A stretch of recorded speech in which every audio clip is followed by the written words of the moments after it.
I wanted to get the setup where it just shows both of our streams, kind of like how I did with Ralph, like with Seventh October, where we Oh both yeah. would like work on our stuff simultaneously and we would chat. I would have the freedom to do that with just manually finessing OBS, but Uh-huh.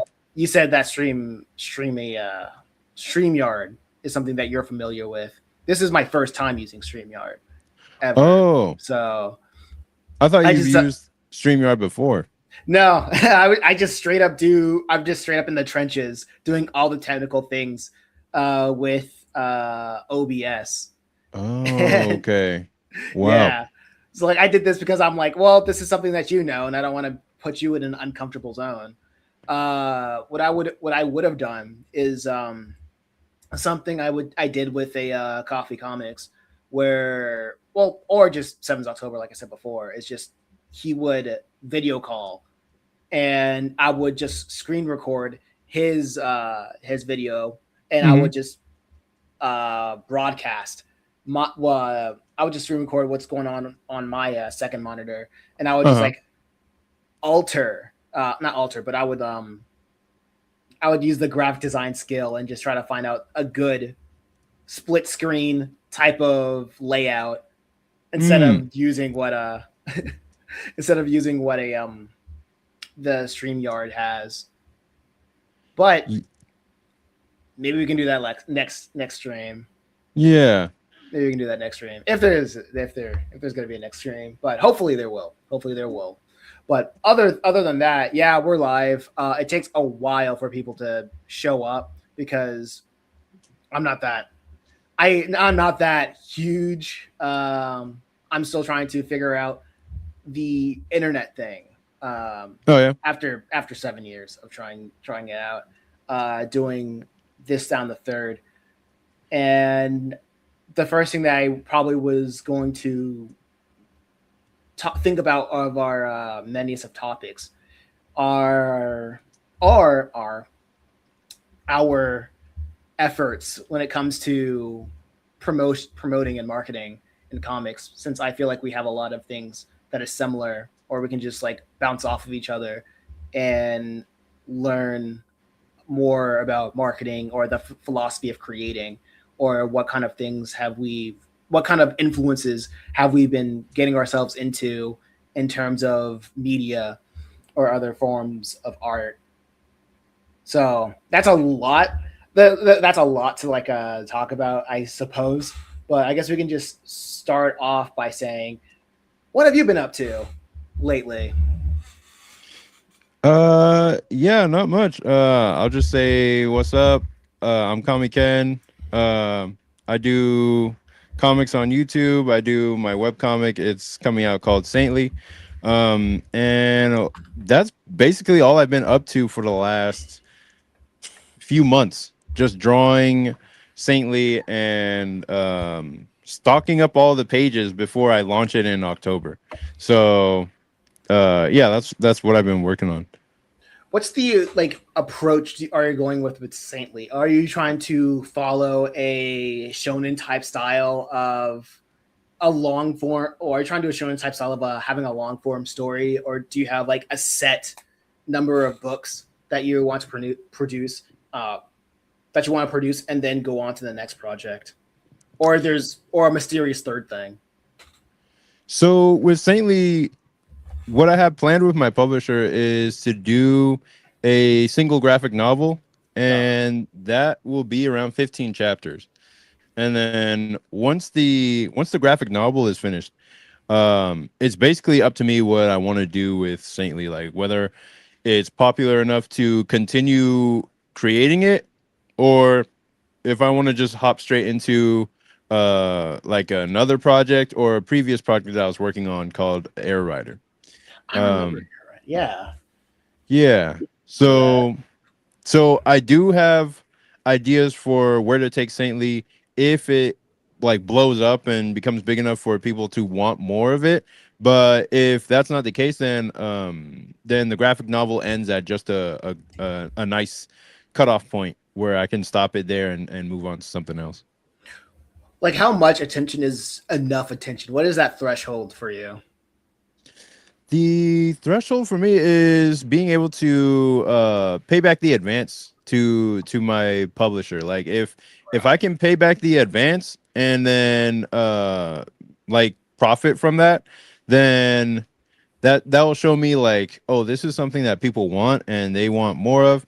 And um if they're willing to fund like the first books that come out of it, then I'll keep it going for not as long, not forever, but for as long as I have like decent ideas for the story.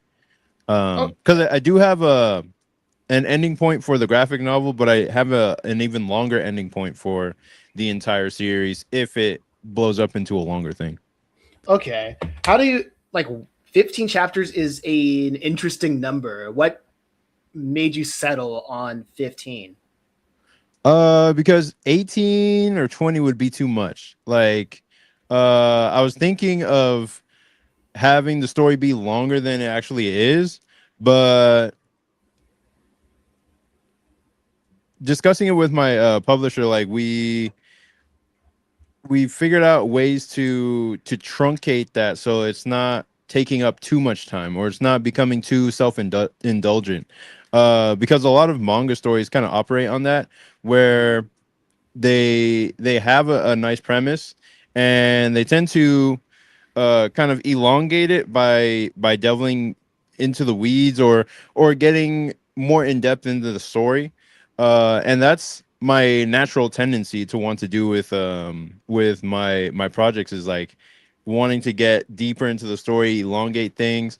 But with Saintly, we're like, okay, since this is going to be a graphic novel, we don't want to do that too much. We don't want to overdo it, and then give myself more of a scope than I'm capable of actually like completing. So 15 chapters was like the very minimum that we could pull off without having it go over an unmanageable amount or an amount that would take too long to complete.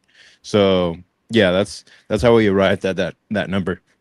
Okay, so the number 15 was very interesting to me because I thought that it would be a homage to the, I believe it was like that 15 beat story structure that was popularized by the book Save the Cat. And the reason why I thought that's what you were going for was because I remember years, I don't know how long ago, you produced a video about the Kisho Tenketsu Oh yeah. and about like story structure. So since it's not about, since the 15 number wasn't really about the story structure, one chapter per story structure, what is the inspiration for the structuring of your story of Saintly? Yeah, there's actually a lot behind that. So I did actually use Save the Cat for the story structure of Saintly. Okay. Yeah, yeah, Very similar, I suppose.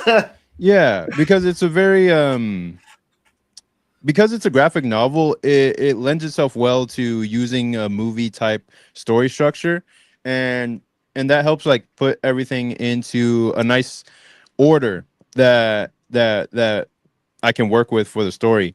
But it doesn't mean like every single chapter will be lined up to each of the 15 points along the Save the Cat line. Um, but if I cut out any less chapters, like if I cut out any more chapters than the 15, like if we were to try to do it in 12 or 10 chapters, there would be so much like important context cut out of the story that it just wouldn't even be worth writing to me. Like it would it would end really fast without like cutting off loose ends, and it would just not be a satisfying read overall. Like I don't like stories that start off well but then end poorly. So 15 was like the absolute maximum cutoff. And then I don't only use, what's it called? Save the Cat.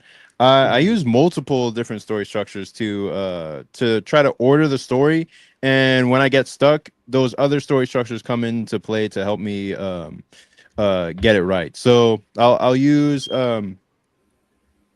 I'll use Dan Harmon's Story Circle. Yeah. I'll use this book called Dramatica Story Theory, and I'll use Story Grid. So Story Grid by Sean Coyne, like those are the things that help me like order the story in a way that narratively is like strong, Mhm. and it's stuff that I've been studying for like years and years, and I'll use a combination of all those to make the story. Yeah.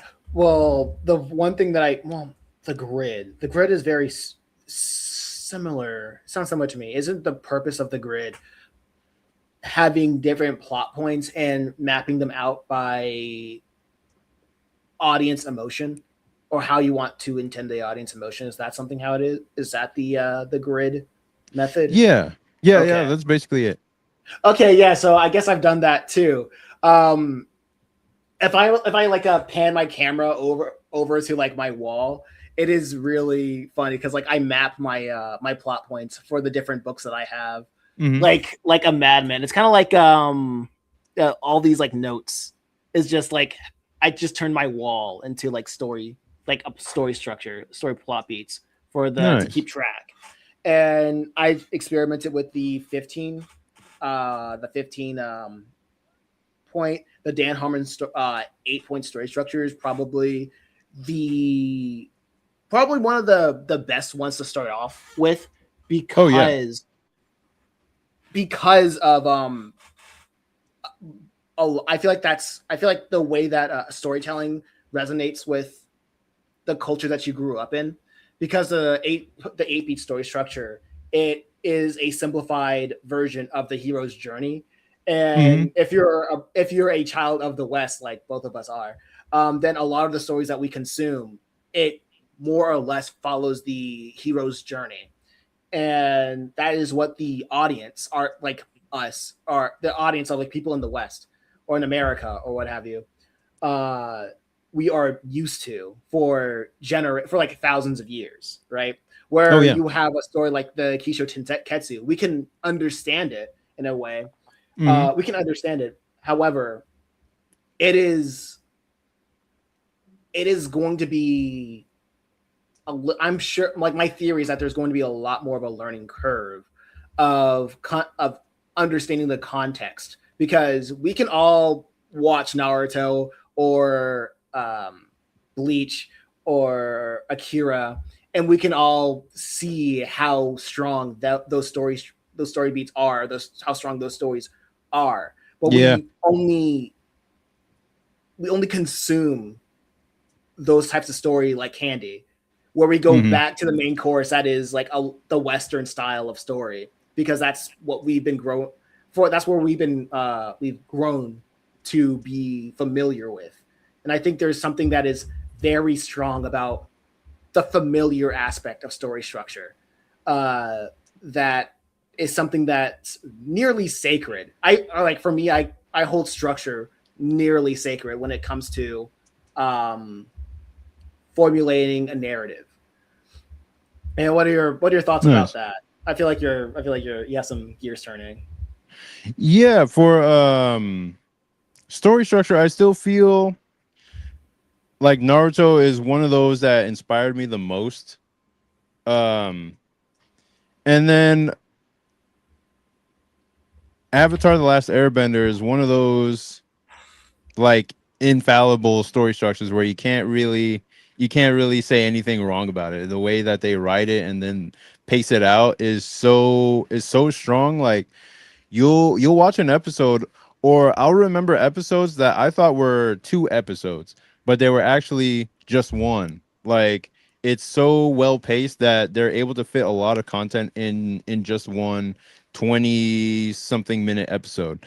Um Whereas with Eastern story structure, with Eastern stuff, uh, there's this element of almost unpredictability to it, where it it has so many quirks and interesting like storytelling techniques that make it so that it's not as predictable if you're newer to those types of stories. So when I was a kid, like watching Naruto for the first time, it was such a shock to me compared to the cartoons that I saw in America, where the story structure would be this is 11 minutes or maybe 20 minutes, and then the story ends in that episode. It doesn't really continue on. Mhm. And then watching something like Naruto gave you a reason to come back every single week because the story was progressing forward. And in dramatic fashion too. It was just such a different thing to me. And I it was after that point, like after reading Naruto or watching Naruto and getting into manga, that I was like determined to find a way to tell stories on the same level of quality and figure out like what kind of mystical behind the scenes magic are they using to create these stories that can really deeply resonate with people and affect people on a emotional level. You know what? The first thing that came to my mind when you were explaining how Naruto just hit a corner of your brain that no other show at that time affected you. It reminds me of a article that I saw like a couple months ago that explained why. No, it's not why, but it was declaring that the reason why there's so many the Western, well, while what we grow up on like Cartoon Network or Nickelodeon or Disney, we have such episodic shows is because it's made to be consumed in a short amount of time, because that is not only because it's easier to put ads in between everything, Mhm. but kids don't want to see all of like a continued story. When you do have instances like that, you have a rarity, something like a Ben 10, where they try to string the narratives together on very loose episodes, Mhm. right? And I feel like we're at the ultimate late stage of that, mostly on the Cartoon Network side, where the episodic has reigned supreme to the two shows like Teen Titans Go being DC's longest running animated series, because it is a highly consumable format, very like highly consumable, easily to syndicate.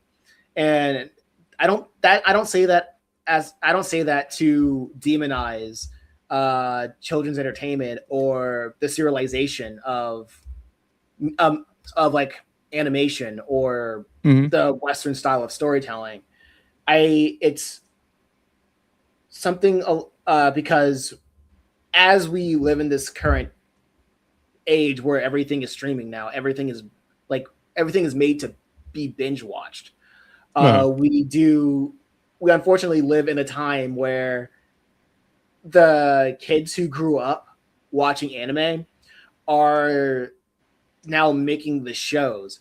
However, the shows that are being produced are a thousand more episodes of Adventure Time again, or like a thousand more episodes of what we had before, where new IPs show up in a unfriendly industry that only wants the old to repackage the old things. Like I guess I'm sorry to go on this tirade, but I'm gonna like ping pong it back to you in a second, Uh-huh. because this also reminds me of uh when I would listen to Maxwell Adams's podcast. Are you familiar with that? Did you know that he's on YouTube now? Yeah, the creator of Billy and Mandy. Yeah, it's a very it's cool to hear his experience, but it's also a very depressing thing of how all of your heroes are broke and out of the job.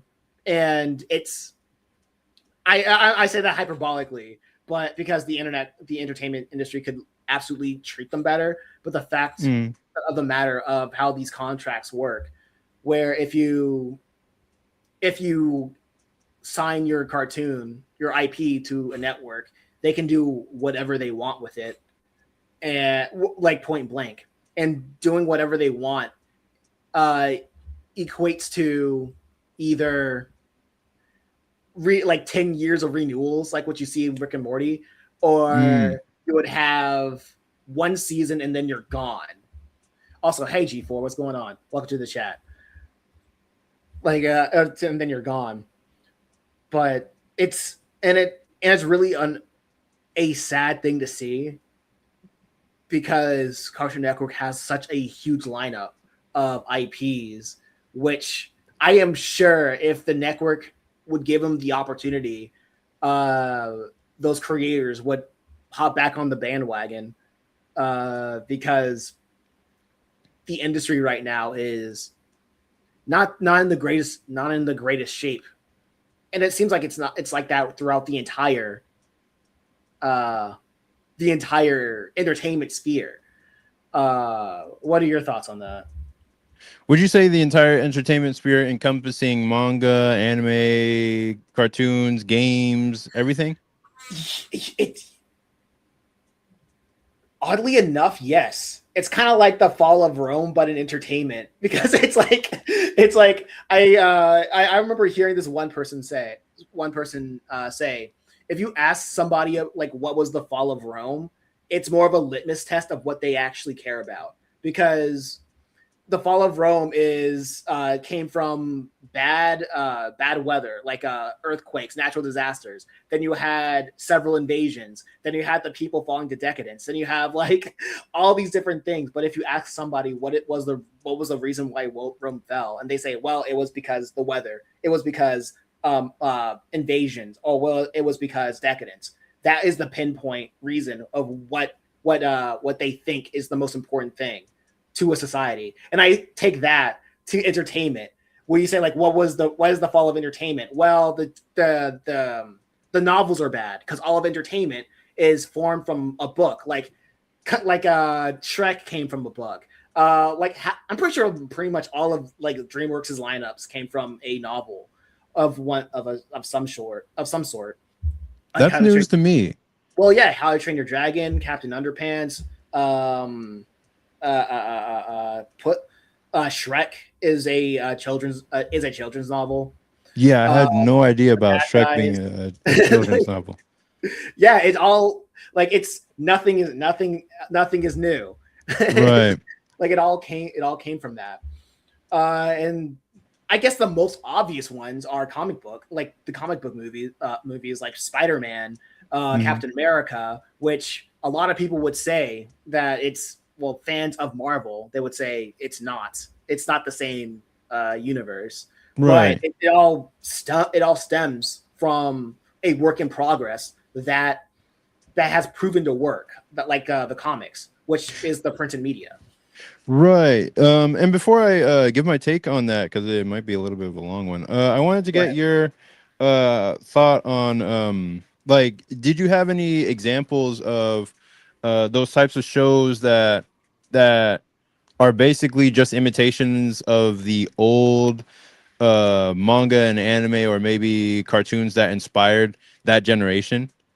I feel like it's more prevalent in video games, honestly. Because when you said that, that was the first thing that came to my mind. Because like, if you pay attention to anything happening in the indie space of video games, Uh-huh. it's they will literally say they are inspired by Spyro. They are inspired by Super Mario 64. They are Mm. inspired by like the Nintendo 64, PlayStation 1, GameCube era of gaming, where they're not really where the whole message of their marketing is this is what worked before. If you played this game from 20 years ago, this is this is here's a new version, another product of that to relive your nostalgia.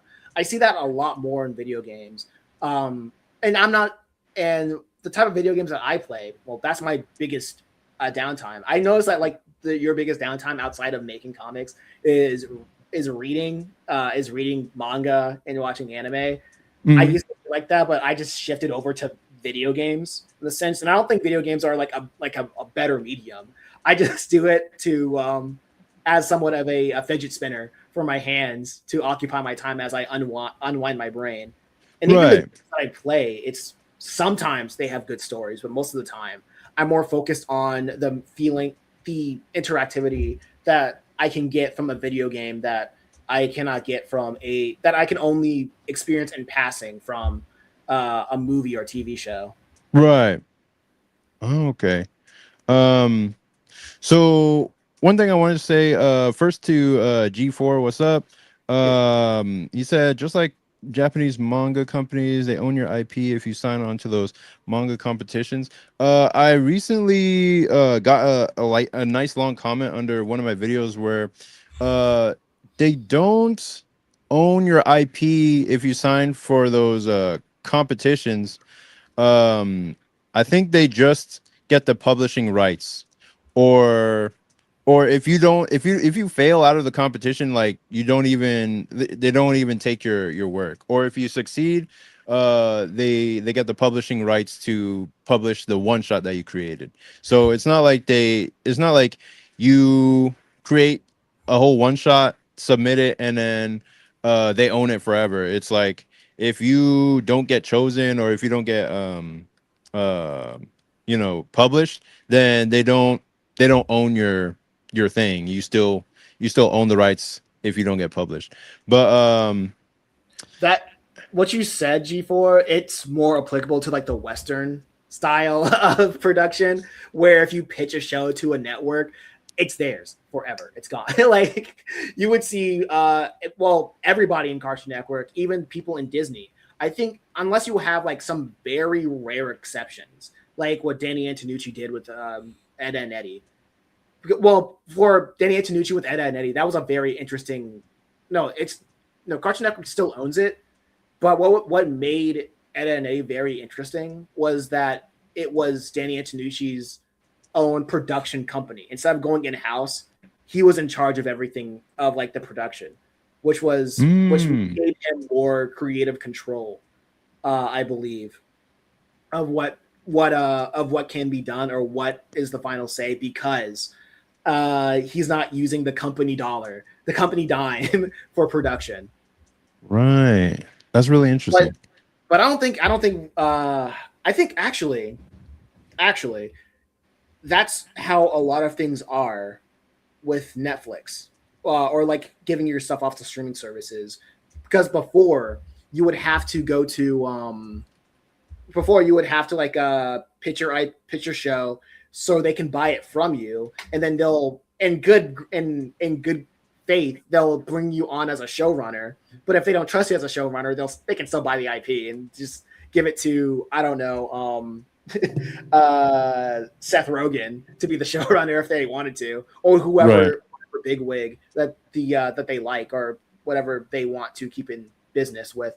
But most likely, you're going to be the showrunner if they like you, and they will. And if it's one season, that really doesn't mean anything. Like if it's a season, that means they're testing the water. 2 seasons, that means that they like you. 3 seasons, that means like the people like you. That's not a rule, but that's what I notice. Where a lot of times a show would go on, and it doesn't matter if it's good. If it gets a second season, it's most likely that the network likes them, unless you have like some very specific occasions, like Smiling Friends on Adult Swim, Mm. where it was the reason why they got a second season was relentless bullying, the fan base bullying the network to give them another season.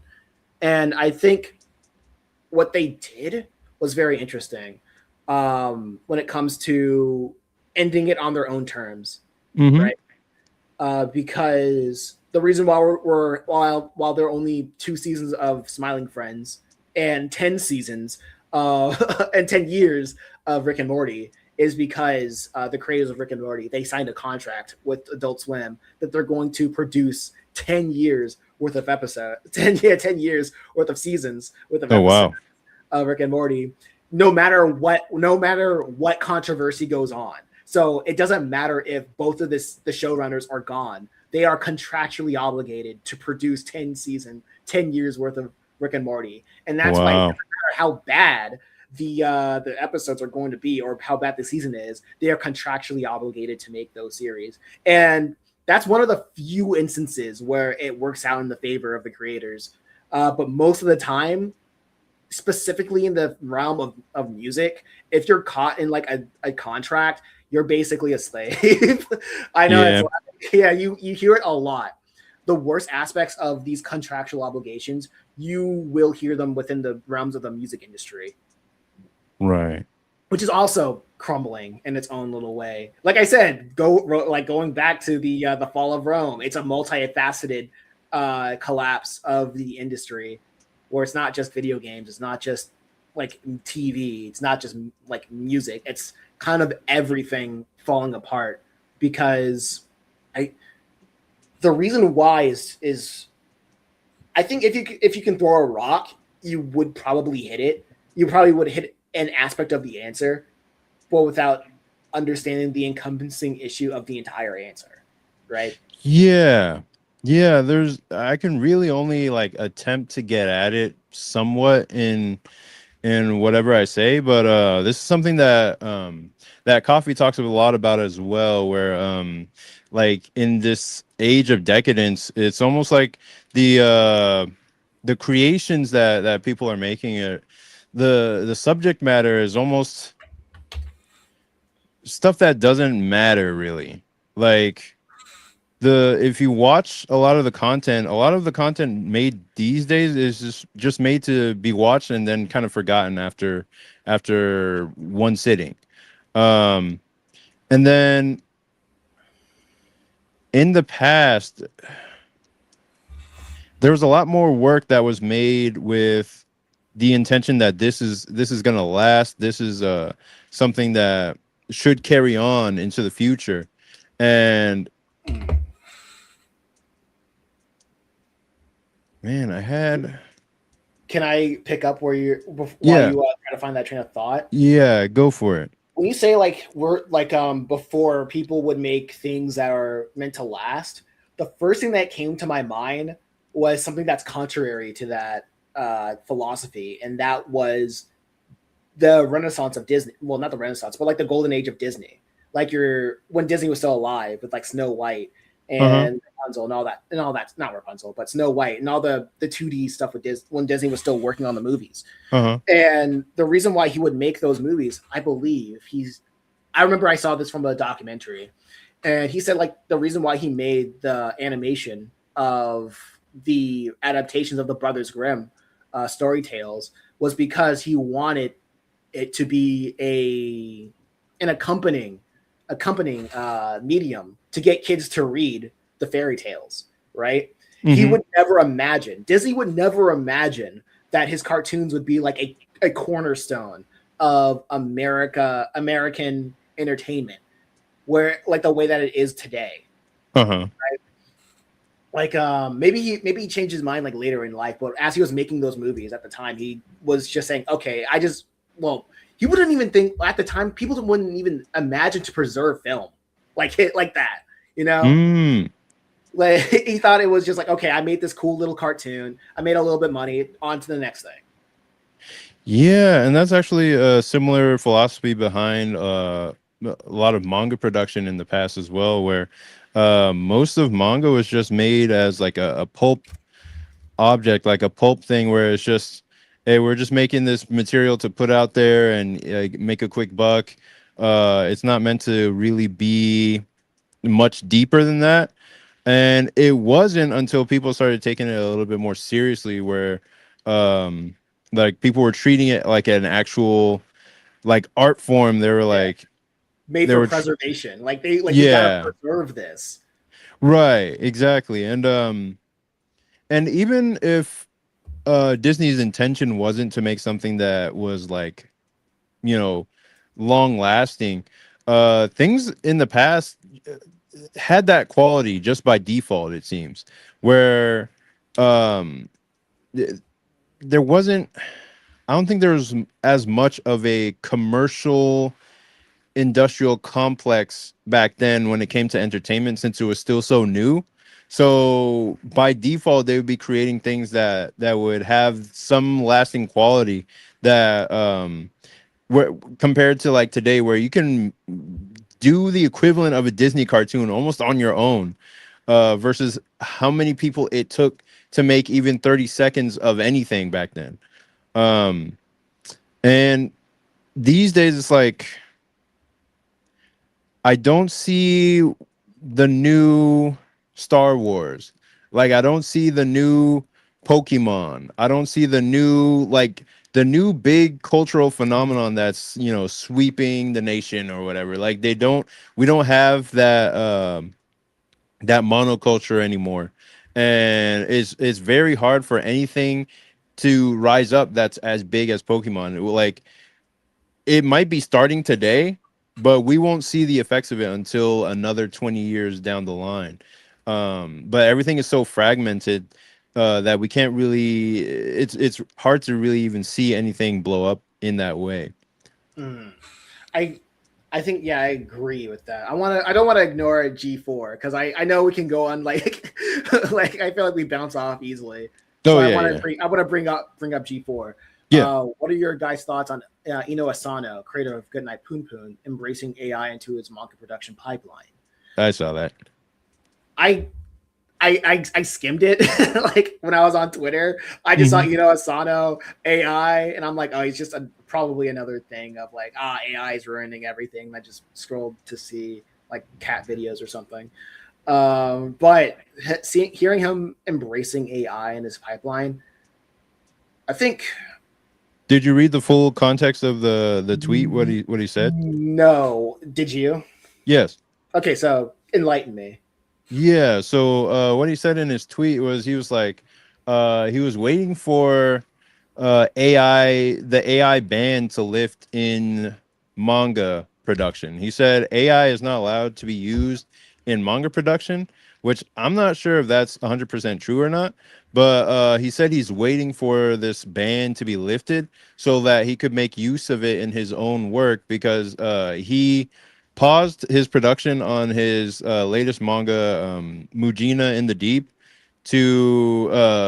basically to wait for AI to become available in his production so he can make it faster. So he wants to use it in the backgrounds of his manga and speed up the production. And now everybody on Twitter is hating on him. So that's the full context behind that.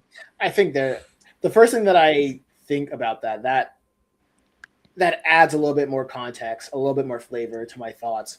I think everybody is hating on the wrong culture right now. I don't think AI is like the problem. I think it's like a symptom of the issue. I think the problem is everybody's like raised well mostly in the East. They are familiar and comfortable with new chapters going out weekly, killing the creators, and to the point where it comes to a point where the creators think that it's a good idea to do something like that, right? Mm, I don't think it's a good idea to harbor a culture where everybody wants the next the next junk food, to consume and wait for the next thing. Because I remember on like one of your videos, you showed how your sister consumes like a web comics where oh yeah. she just skims the words, looks at the pretty pictures, and then it's all gone for the next thing, right?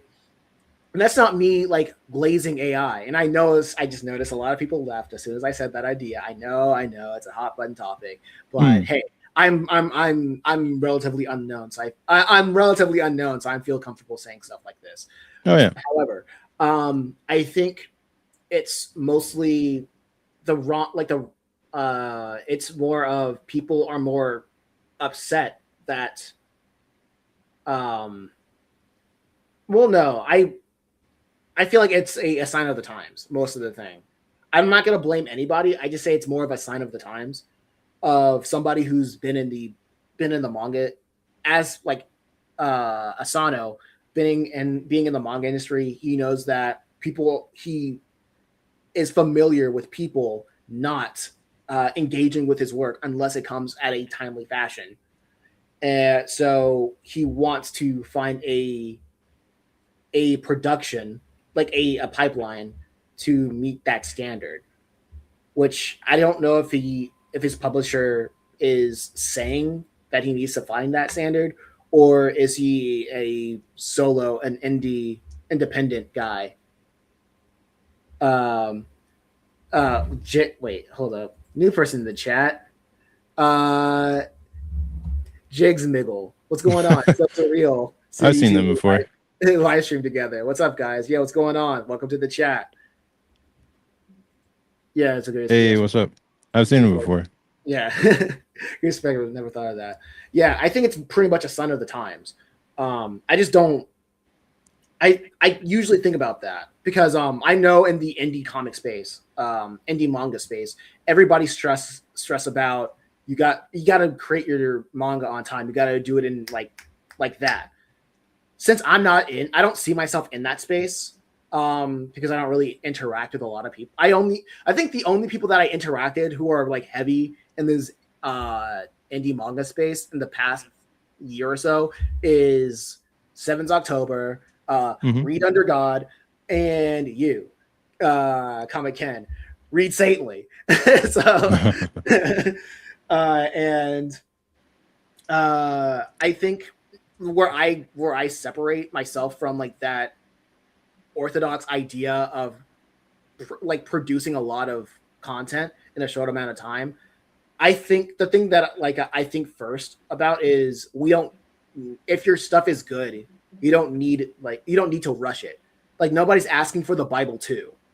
You know what I mean? Yeah. Yeah, it's like that's the first thing that I think, right? And I'm not saying like we're creating Bibles, something that is as impactful as like the Bible, right? But I am saying that you have to be as serious as and intentional about what you work on. Since we don't have we don't have like I can't really speak for you. I'm mostly speaking for myself. Where if you don't have a overlord telling you need to have this done at this specific time, you have to be on point on how do you get what you have already to as much people as possible, right? Because a lot of people say the meme that I hear the most is that a lot of people don't even have their first book done. So when you have your own book done, then you are far ahead of everybody else who said that they're going to start but didn't, or starting and never finishing. And you have the opportunity to go through the tier system of printing your book, going to conventions, or going to artists and markets, which I heavily encourage everybody to not just go to conventions, go to your artists and markets in your local, in your town. They usually happen like every Saturday or Sunday, every weekend.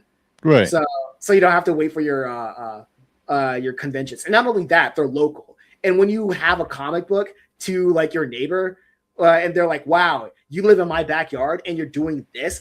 That's really freaking cool." And they're just going to want to support you either way. And that'll give you more of an idea of who buys your stuff and why they buy your stuff, right? And that'll give you confidence to go other places.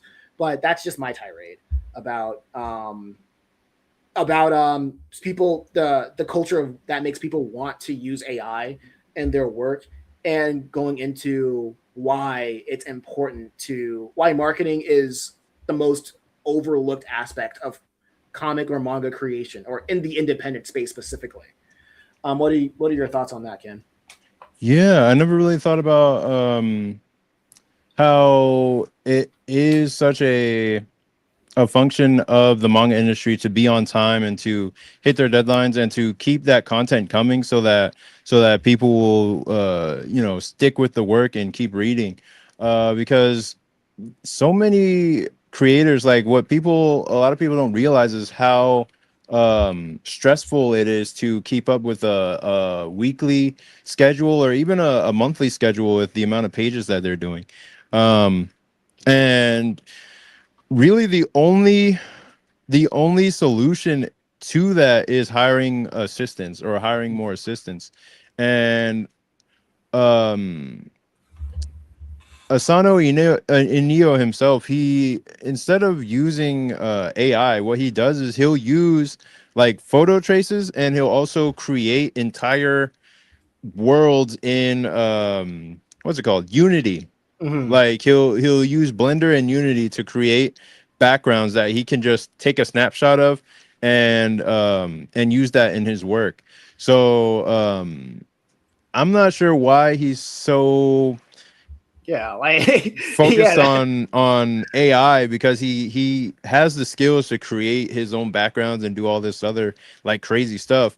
Um, but yeah, I mean, it really is just a factor of somebody who has been in the industry long enough to know what he needs or what or to see how he can make use of it in his own production pipeline. And at the same time, if he's able to use it without compromising his own creativity, like he's not using it as a replacement for himself, it's still such a hot button topic to people that uh that they'll be like, oh, but he's still cheating in some way. Like they'll think in that way about how he's using it, even if it's not infringing on it on anybody's rights or on his own creativity in any way. So it's still in that stage. AI is still in that stage where uh it's such a new technology and people feel so strongly about it.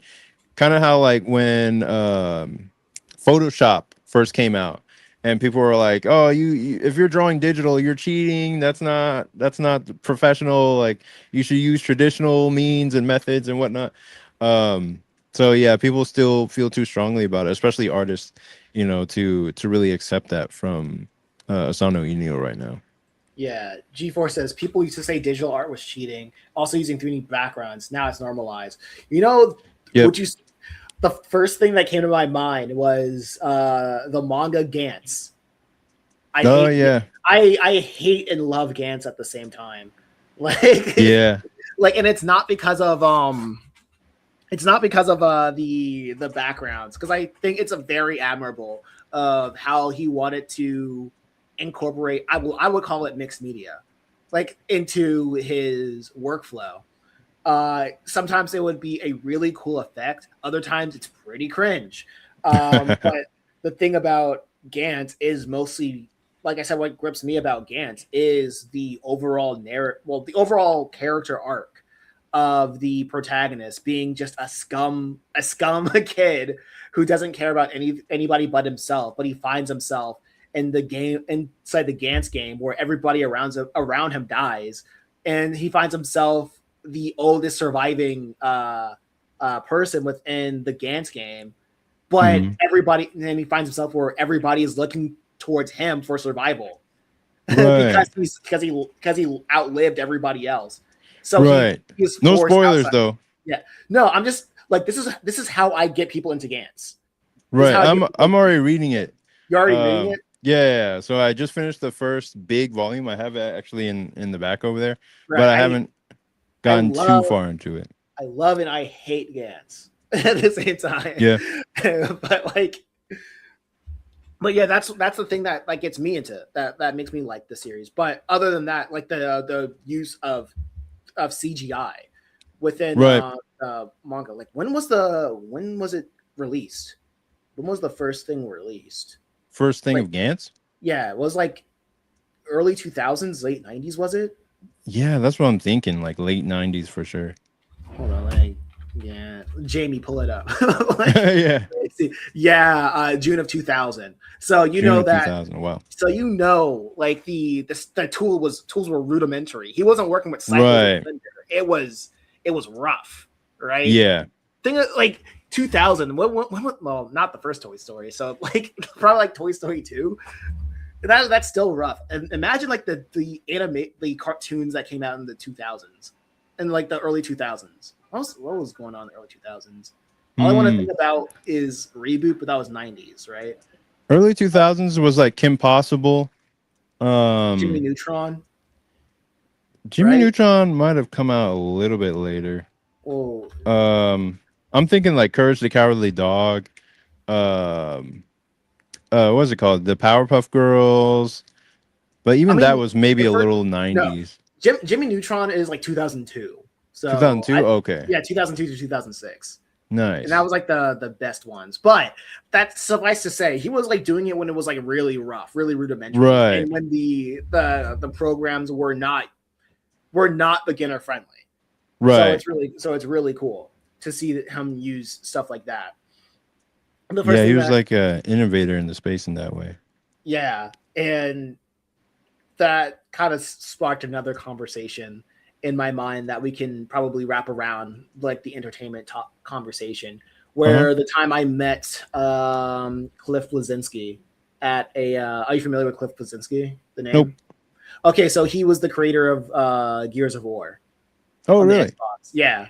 And he created other things, but I was like I had a I but he that's not his first foray in like making games. He made a game in the in like the late early 90s or whatever called Jazz Jackrabbit. It was like a 2D Sonic the Hedgehog inspired game where it's basically Sonic the Hedgehog with a gun, right? Oh, wow. 2D Sonic with a gun. It's a fast-paced thing, fast-paced platformer. But it was something that was before my time. Where I decided to go up to Cliff because like I was vending at the booth, and his booth was like adjacent to mine, Uh-huh. right? So I just so when it was like one of those slow foot traffic type of moments, I decided to walk over to him and I said, "Hey man, I love your work with Jazz Jackrabbit." And he looked at me like a ghost. I was like, "How old are you? You're too young to know what that is." But it got into a conversation of me telling him I played your game when it was free on GOG. And he was like, "Oh yeah, I loved." Like he's like, "Oh yeah, GOG. They still give me money for everybody who buys um, from that platform." And unlike Microsoft, where he sold the IP of Gears of War to them, Hmm. and he doesn't make any royalties off of it Damn. anymore. No, and I hate that. that's like another sign of you got to read those contracts. You really got to read those Right. contracts. But I also wanted to talk about how it was pretty difficult at the time to like at least being like the person to first person to try any rudimentary technology. How interesting that is. But when it comes to AI, it's a very decisive, very weird aspect. Which I get it. I get the arguments for it. I get the arguments against it. Um, I just I'm just not real. I try to keep my hands off of it. Period. Right. I try Hmm. like I don't want it. Like I wouldn't want to do like I don't want to do it for my own things. Uh-huh. Um,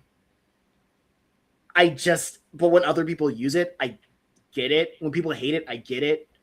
For me, it really comes down to what are you trying to do? It really Hmm. comes down to that. I understand the whole argument of like AI is using up a lot of the water and is using up a lot of resources to do whatever it needs to do. Uh-huh. And I get it. It's like unless the government shuts it down for real, it's like like you're like I unless the government shuts it down on a like tip top level, it's going to be used by literally everybody else. Oh, And yeah. I know a lot of people would it's like the vegetarian argument where it's like one less person like contributing. Like or probably like that South Park episode with the Priuses where people want to be like I want to be part of the solution, not the problem. Uh-huh. Uh, um it's I just want to say I kind of get it. I understand either or. I'm not hating anybody who does it, but when I see it, I'm like, that's gross. I'm not gonna lie. Mm. I get it, but ew. Right. Yeah, personally, I'm pretty much in the same way. I don't really use it at all. Uh, I don't mind anyone else using it, but if they're using it to make quote unquote make stuff and then sell it, like sell the generations that they're making, then that's where it's like, okay, that's where I draw the line. Because it's like, okay, now you're making money off of an amalgamation of thousands of other people's works, and that's the only problem I have with it. But for people who are using it for like inspiration or maybe to even make some content on social media, I don't mind it because it's like, even if they're gonna do it no matter what, and I can see like how far the technology is advancing by people using and experimenting with it and playing around with it. I like seeing the things that people are making with it or generating with it. Um, and I'm not like condemning them in any way. I'm just like, if they're not doing it, or if nobody does it, we don't get to see where it'll eventually lead. So I like when I see people pushing it to its limits just to see like, okay, what is it capable of doing at this point? Mhm. Like how they changed the ending of The Boys recently. They did like an AI generation of The Boys ending, and that was really interesting to see how uh the generations that they made from that. But I personally don't use it because I don't want to forfeit any bit of my mind or my creativity or that muscle that I use to create things to AI. I don't want to. I don't want to sacrifice that part of myself let it atrophy through disuse. So I'll let AI continue and see how far it goes through other people, but I personally don't. I'm still too new of a creator to actively use it right now. Like Asano Inio, he's paid his dues. He's done weekly manga, monthly manga, whatever. Like he's done so many works that have touched people's lives that if he wants to, he's older now. So if he wants to uh you know take his time or like use AI to not cheat, but like aid in some of the process, then he has every right to. Um, and then for me, being a new creator, like using it at this point it won't expand my abilities. It won't improve what I'm doing in a way that I'll learn from. So everything I do is to learn and grow, but using AI won't help me do that as fast. So that's why I abstain from using it right now. G4 says AI will never go away. Every government from the USA to Saudi Arabia to China is getting involved with it. The artists that are will get accustomed to it early, have an advantage in the future. Also saying the authors of Rent a Girlfriend, Kegan Ashura and Ino Asano are just the pioneer. Like Kegan Ashura. Oh, I didn't. Oh, okay. I'm like, oh, the Netflix thing. Rent a Girlfriend, I'm familiar with because of the memes. Are just the pioneers in a way. They also already have their credentials due of being successful mangaka. Mm. Yeah, yeah, I completely understand. I completely understand. I don't know. Well, I haven't read King and Ashura. I mean, I when I went to see my sister out in Washington, I did pick up a bot. I was in an MMA phase of like watching manga that was involved in MMA. So I was watching like Baki, uh, Mm. Hajime no Ippo, which Oh, nice. while I was making the book Purgatory Academy book 3, it was during the hype of my MMA phase, so it's like pretty much like involved in my A plot, right? Oh, nice.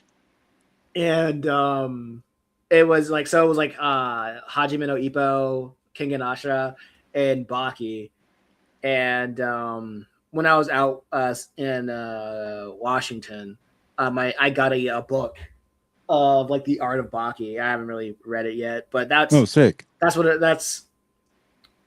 that's what I don't know why I got on that conversation, but I did want to feel I do want to like go on a I do want to spice this up a little bit because I feel like I'm gonna say something that I know is probably gonna be very disagreeable to you.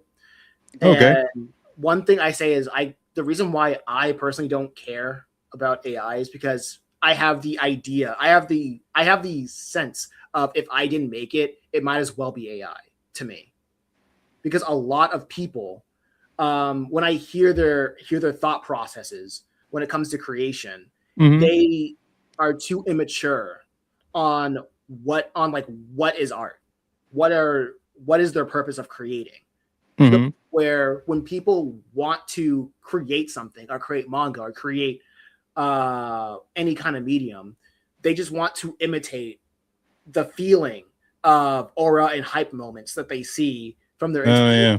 without understanding what makes it good.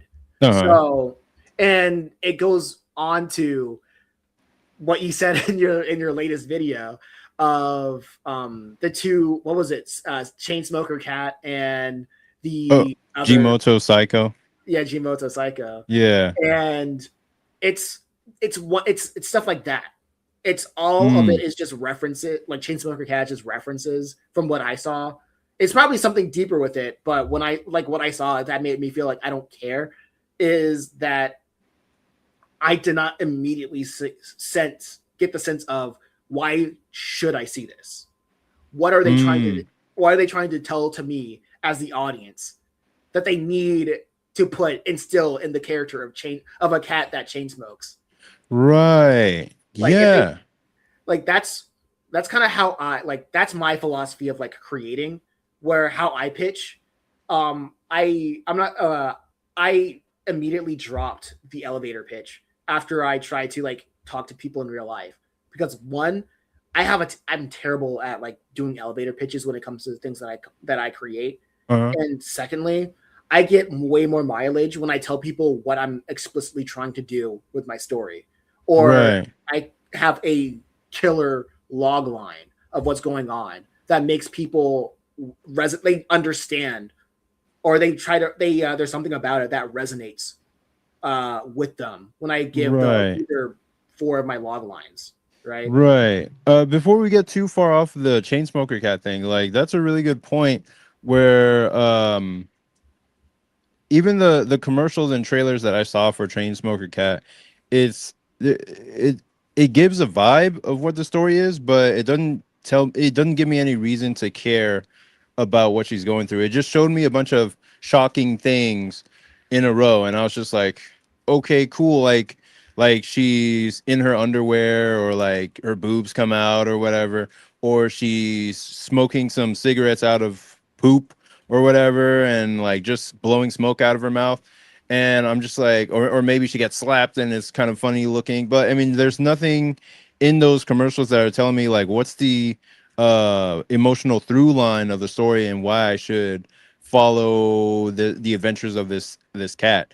Yeah, Um, it's very predict like I if I can predict anything from it, it's probably it's not cool to be a bum.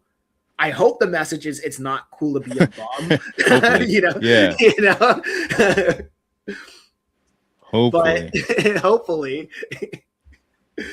but it's the lack of telling me of the explicit of this is what we're trying to say. I know a lot of people hate spoilers, but my unpopular opinion is spoilers is what gets people what makes people care. Well, for me specifically, the reason why I realize that I don't care about spoilers is because I've seen enough medium where I see the authors have no clue about what they're talking about, and they don't know how to land a plane. mm, So when I talk to somebody about, if I ask somebody or if somebody wants to get me into like a book or a show or a uh-huh, manga, I ask them, what did you take away from this? What did you learn from right, this? And from that, if someone answers, it has great art, has a lot of hot hype moments, aura mm, like these guys are so cool, it has so many aura points. I'm like, that's cool for you, right? right, And unless I really want to imitate an art style, then I'll look into it. But if I want to understand how the author uses the characters to make the overall point, then I'll be interested in like how they how they use these themes and dissect it that way. right, yeah. Because like the the I asked, like, as an example, I asked my sister what she got out of, like, she watched both Demon Slayer, not Demon Slayer. She watched both Don and Chainsaw Man, and I asked her what both of them were about. And for Don, she told me that she wasn't quite sure. It was just like a loose thing, like maybe it's a romance about aliens and ghosts, and he loses his balls and they have to get him back. And there's a sad subplot with his mom and stuff. And she wasn't able to put it all together. Then I asked her about Chainsaw Man, and she was just like, oh, it's about a guy who wants the basic things in life and gets disappointed when he actually gets what he wants. So she was able to naturally, like, I wasn't trying to lead her or anything. Like, she was able to naturally, succinctly put a point to what Chainsaw Man is about versus Dandadan, which is more of that, hype, aura, just throwing things at a wall. Whereas like Chainsaw Man looks like that. It looks like that on the surface, but it's actually about something much deeper. At least in the first part when people watch it. I think when I first looked into Dandadan, I think the problem with it is that it wanted to be so many things at once. It wanted to Mm, be, and I'm not saying like it wanted to dip its toes into like three different genres, but it really wanted to be a romance genre. It wanted to trick its audience to be a romance genre, but it mm, was trying to do juggle like all these things to get the audience attention to the point where it lost the plot. They kind of lost the plot from what I hear from my friend talking about Don, and I think he was like reading it, or he was reading it up to a point, and then he dropped out of it because he liked it. He liked the art. He liked mm. the where it goes, but even he knew that it was just a romance thing with a bunch of points to make it to fool the audience that it's a serious cool shonen or the weird in between shonen seinen manga that we kind of find ourselves being in where there's like Right. a weird like blur between like kiddie stuff and like adult stuff. Yeah, because it's really encouraged in Japan for an author to put in as much stuff as they like as possible into their manga so that it makes it interesting for them to keep drawing it. So I'm pretty sure like um the creator, it's not Tatsuki Fujimoto, it's the other guy, I forget his name. The creator likes aliens, likes ghosts and stuff like that, and wanted to use that as like a pretext to draw, this insane like romance story. Mm-hmm. Oh wait, yeah. I think it was the his editor. I remember hearing the story. It was his editor that gave him a lot of romance books and says, "Learn from this." Oh, I Shihei Lin. remember. Yeah, I believe that if that's correct, I remember hearing that narrative of like the editor is like, "All right, learn from this. Right. Here's the greatest. Learn from this." And like, don't get me wrong. I remember uh a lot of seinen authors said that they didn't start writing. They didn't feel like they started writing really good or writing characters really well until they studied. Shoujo. Yes, until they studied shojo, Hmm. like most famously Berserk, Yep. right? Because I think it's like I think I remember hearing from a video where all these different categories they focus on different it's not just because they're focusing on different audiences, they're focusing on different aspects of the human experience Right.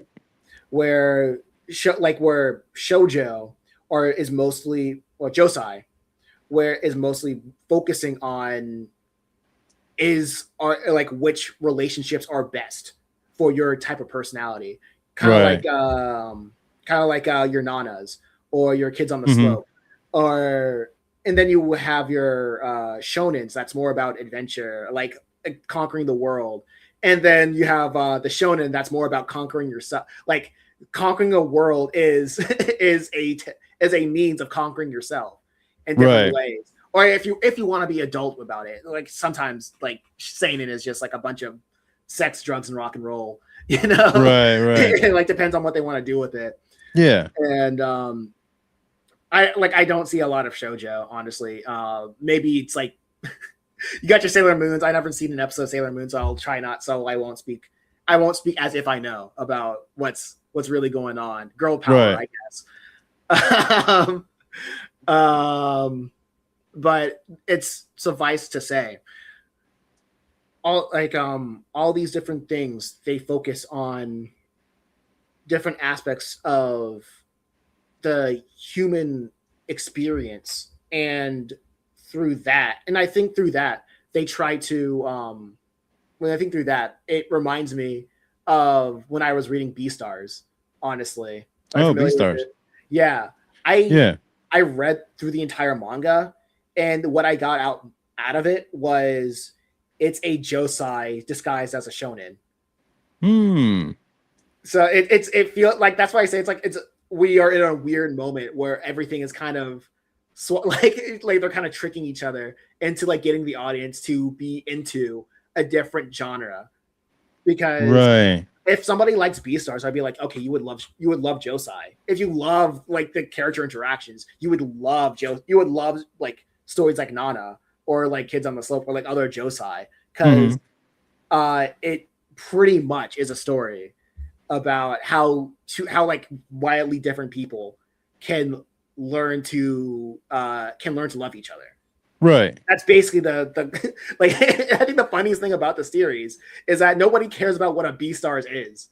They hype it they hype it up as like the Beastars is like a like being the pirate king or something like that. But Oh, as the story really? goes on, they just forget about what a Beastars is, and they focus on the love dynamic between the characters.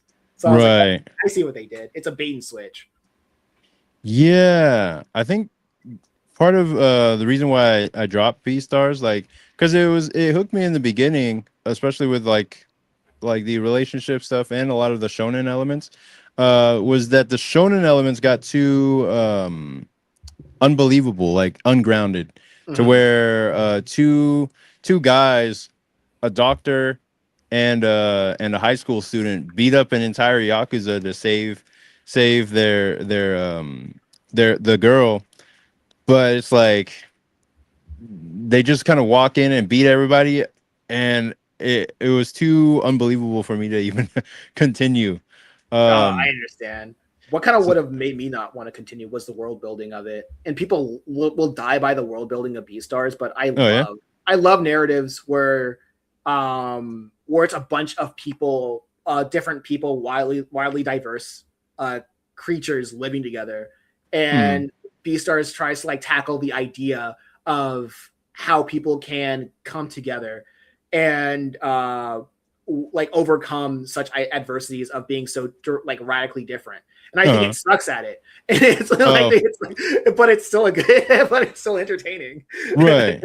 I think it's like a lot of people die by in how I don't know if people think it's good. People just like the characters, but I think the world building is kind of I think the world building is kind of bad, but Oh yeah. it's entertaining at the very least. But Nice. Jigs Mingle, before we go on another tangent, Jigs Mingle says, off-topic question to the both of you: what would you suggest someone with no drawing skills, where / how to start learning it, to be able to draw characters in the end? Probably the basics, shapes, anatomy. I'd say master studies. For me, if I could go off first, the way that I learned is pretty much not a really, I don't know how academic it is, but I just go straight to what inspired you to draw and copy them. Like tracing is fine, like as long as you're doing it to like learn. Don't trace somebody and go it like do it and like go off on say that this is your own thing. Trace them with the intent of learning how they conduct lines, how they deal with how they deal with color, how they deal with lighting. Like that is like, and through the muscle memory you will learn from how they do it. It is helpful to learn anatomy. It is like the academic, the orthodox way to go about it is, yes, your basic shapes, your basic lines, your basic things. I feel like when you do that, you're kind of learning along the way. And learning about all the different parts of the anatomy of the muscles. That's cool academically. Um, sure, you can do that, but I just go straight to the deep end and just learn from the masters. Just trace from the masters, build your visual life, and doing that, you build your visual library. And when you try to draw something from imagination, or you're trying to compose your own pages, or you compose your own illustrations, you have that muscle memory. You would build off that muscle memory and the tutorials that you learn from the internet along the way. I'll lead it off to you, Ken. Yeah. For me, the way I learned was I would just keep drawing, and I would have fun with it as much as possible. And then I would run into a wall. I would like face this like frustration of like, dang, it's not looking like how I want it to look, and I don't know how to get there. Like I would look at my favorite artist and I'd be like, why does my thing not look like their thing? And I'd be like, okay, well, how do I get it to look like that? And that's when I started looking into like resources for drawing, like how to draw the human body. I would look up all that kind of stuff. And then it would still look off at a certain point, and I would look up like, okay, how do I fix this? And then I'd find out like what are the components of the things that I need to learn, like anatomy, proportions, all that kind of stuff. And I would slowly build up the knowledge over time, and slowly, like little by little, it would start looking more and more like my favorite artist. So I went through entire books, like the Andrew Loomis books that you can find online for free. And I went through those entire books to learn how to draw anatomy. And I would just draw pretty much every drawing in the book, read precisely like what he's saying about how to draw anatomy and all that stuff. And just slowly over time, I would do gesture drawings and do like 30-second gesture drawings to see how fast I could capture the human form, or the essence of the human form, in 30 seconds. And those little things like got it to the point where now I can draw the human form from imagination without looking at anything, at least from basic poses and whatnot. Honestly, here's another tip I can give you. Make comics, sequential art, do that. Because it's repetition and it has an endpoint. It has an endpoint. Like you will, I don't think I would get as good as I am when it comes to drawing if I wasn't making comics. Right? Like even though you're not trying to, not every panel has to be the best looking panel, right? If you want to get something done at a good amount of time. However, you look at a regular panel on book 3 of Purgatory Academy compared to a regular panel at book 1 for Purgatory Academy. That was like 2002. Well, 2022, I mean. This 2020, like, what is it, 26 versus 2022. And you will notice that your basic drawing from like years of doing this will look far better than where you just start. Your baseline will just be better just by the fact of constantly going at it and having a goal with it. So yeah, one shots. So just do that. One shots. Don't make big stories. If you want to make comics, don't make big stories. Make one shots. Probably like 20 pages at most. Yeah, at most. At most. At the very least, 1 page or even strips. Yeah, or strips. Strips help you get an idea out quickly and give you a finished product a lot faster than if you were to try to do a long form story. Just do a 4-panel strip, and it'll teach you like basic story structure, like Kisho Tenketsu, in a very short amount of time, and you can get that feedback loop a lot quicker than if you're trying to do like 5-10 pages at a time. gosh. And if you decide to do strips, just hit up Facebook and hit up Reddit. Like those Mm, are the places that you need to go when you if you make something short like comic strips, because mm, it's part. If I went back in time, I would tell you, just tell everybody to just go there. Now, like, ignore the webtoons, ignore the tapas, ignore everybody else. Just either go to like Facebook groups, like make a Facebook account, either use it on your account or create a page, or just go to like Reddit and post it on like the r/comic, like r/comics, like not comics, but web comics, or yeah, r/web comics, r/comics, if they allow it. I forgot what the specific r/ subreddit was specifically, but they will, like, you will have people engaging on your stuff. You'll have people like have good engagement on it. But yeah, that's all I gotta say about that. So yeah, that's a good place to start. yeah. uh G4 says, what are your guys' opinion on Jujutsu Kaisen? Personally, I enjoy the fight animations, but the story is so subpar, I can't understand why people glaze it. I I will forever say the second season of Jujutsu Kaisen, like, philosophically, is my probably one of my favorite, like, new gen, and it's not even new gen anymore. It's probably like my favorite season of the anime that I've seen in a while, specifically because it cycles around the idea, the question of why should the strong look after the weak. Like, that was the entire theme of the second season of Jujutsu Kaisen.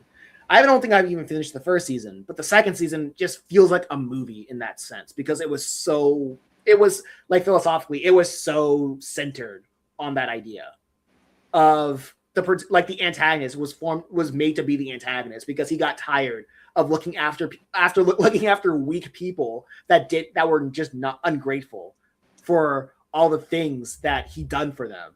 And like, how that made what like the reason why that hit me specifically is because I think about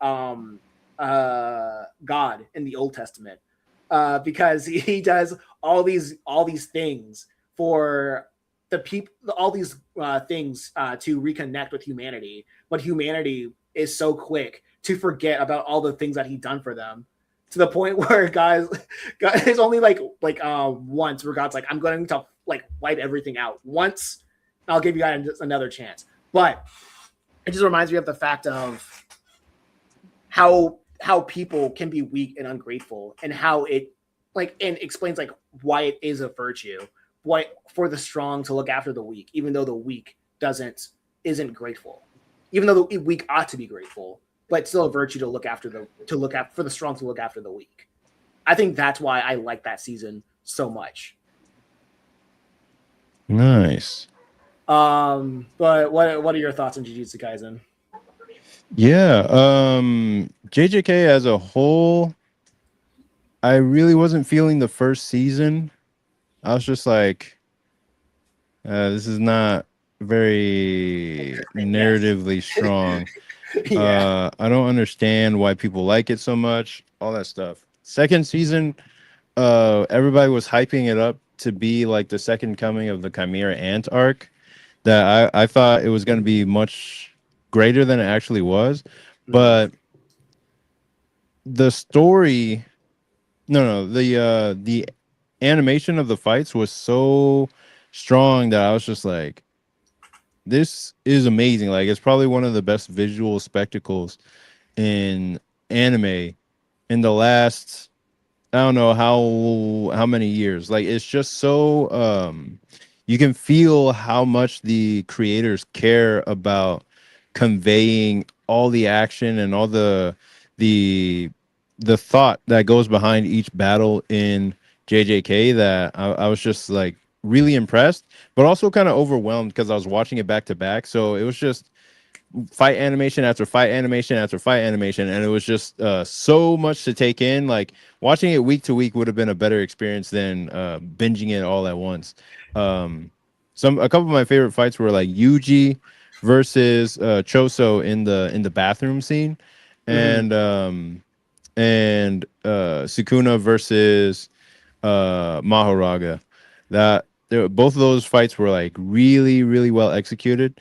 But the story of the season 2 as a whole, like I didn't get any of what you got out of it in terms of like the thematics of it.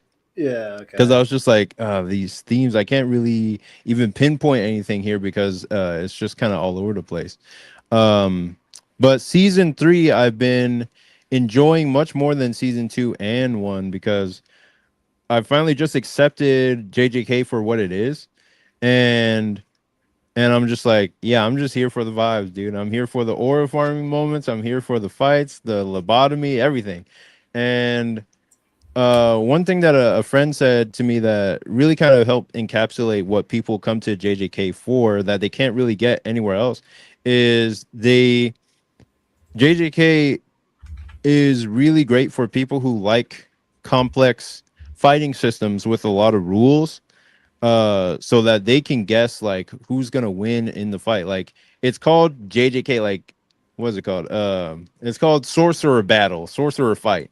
So like all of the thematics that I would like to see in like that I saw in Naruto or the character dynamics of One Piece is not really going to be in JJK. Like they might have some characters with quirks here and there, but it's more or less about the fights and the battles and maybe a little bit about what those mean, but not as much about like Oh, everything else. Like every other episode, like we're getting a new rule about the power system or whatever. The power system is almost another character, how many rules it gets every single episode. So I'm just like, all right, well, hey, I'm here for it, man. Like I understand what it is now.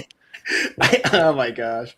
Like I love how we just had like completely night and day experiences because I kind of don't care about the fights. Oh Like, yeah. yeah, I'm like, yeah, I love jingling keys too, I guess.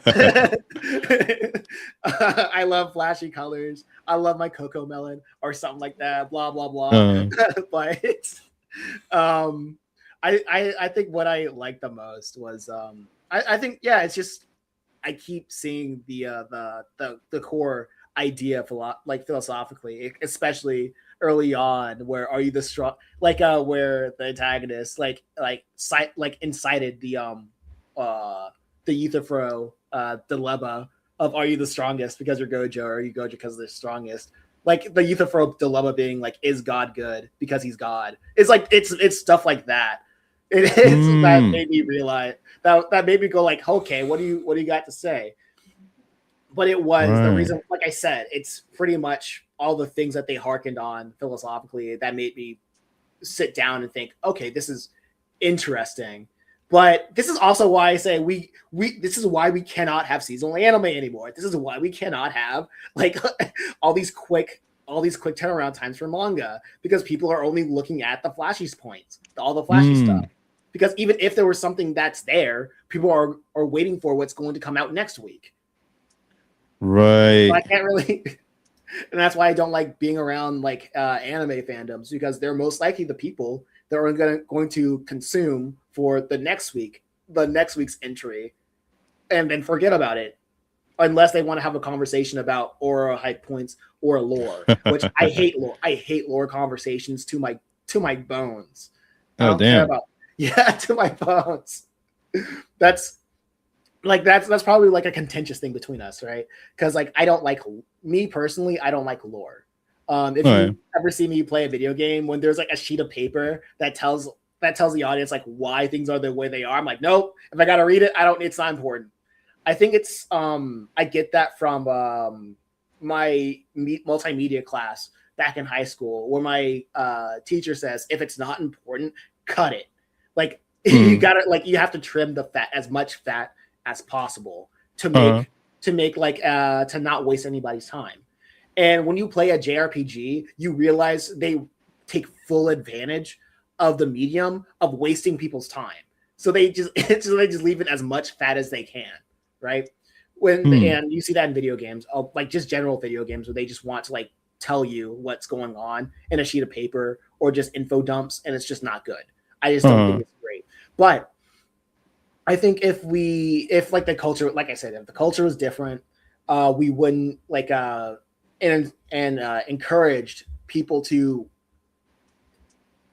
like digest what they're consuming, more people will be there will be more insights of well there'll be more insights of the things that we watch, so we can see more things like a Naruto or a Bleach or like the gold like the early 2000s or maybe like even earlier than that we didn't really see. Because what I constantly think about when we harken back to the Naruto's is that we only saw that because it was the cream of the crop that they had to offer at the time. Yeah. Like it's and it was the cream of the crop. And when you realize that there's like so much more manga that's out there, and a lot of it's not good because it's manga. It's not good because people are just imitating what they just other people in the space wanted to make the next thing. And even when you listen to the interviews of the greats, they say that they're just imitating other people, other creators. Like how Sasuke was just an imitation of Hiei. Like Sasuke from Naruto was just an imitation of Hiei from Yu Hakusho. Or you and so on and so forth. Like all the people that we love, all the tropes we love in anime are tropes for a reason. Like like the main characters, the rivals, the mentors, like all these other things. That's why I'm not against tropes in media. I am pro trope. I am the most pro trope guy you could ever talk to.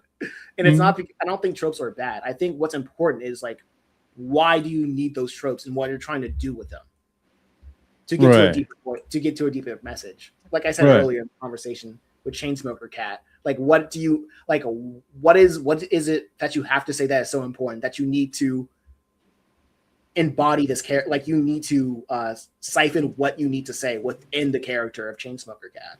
Right. Like what's the point of making this character a cat, and what is it you're trying to convey by the form of this character being what it is? Yeah. Like what is like you don't need to tell me like the lore of like this Chainsmoker Cat. Just tell me what are you trying to do? Right. Yeah. And then at the end of the day, sometimes it just comes down to like, oh no, I just like cats and I like when they smoke. Yeah, you know, so it's unfortunate. I've seen that too many times. That makes me swear off of a lot of media. But let's get to like some of the comments because it's been a while. Jigs Miggle says the thing about going straight into comics is your art isn't there to match your idea, like drawing a character in a specific pose. That's my block. I can't make it look as I envision it. You will never. Like for a while, you have to get used. You have to be comfortable.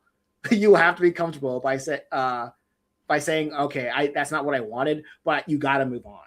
You have to move on from that.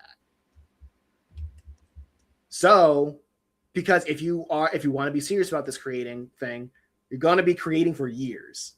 You're going to be creating for years, right?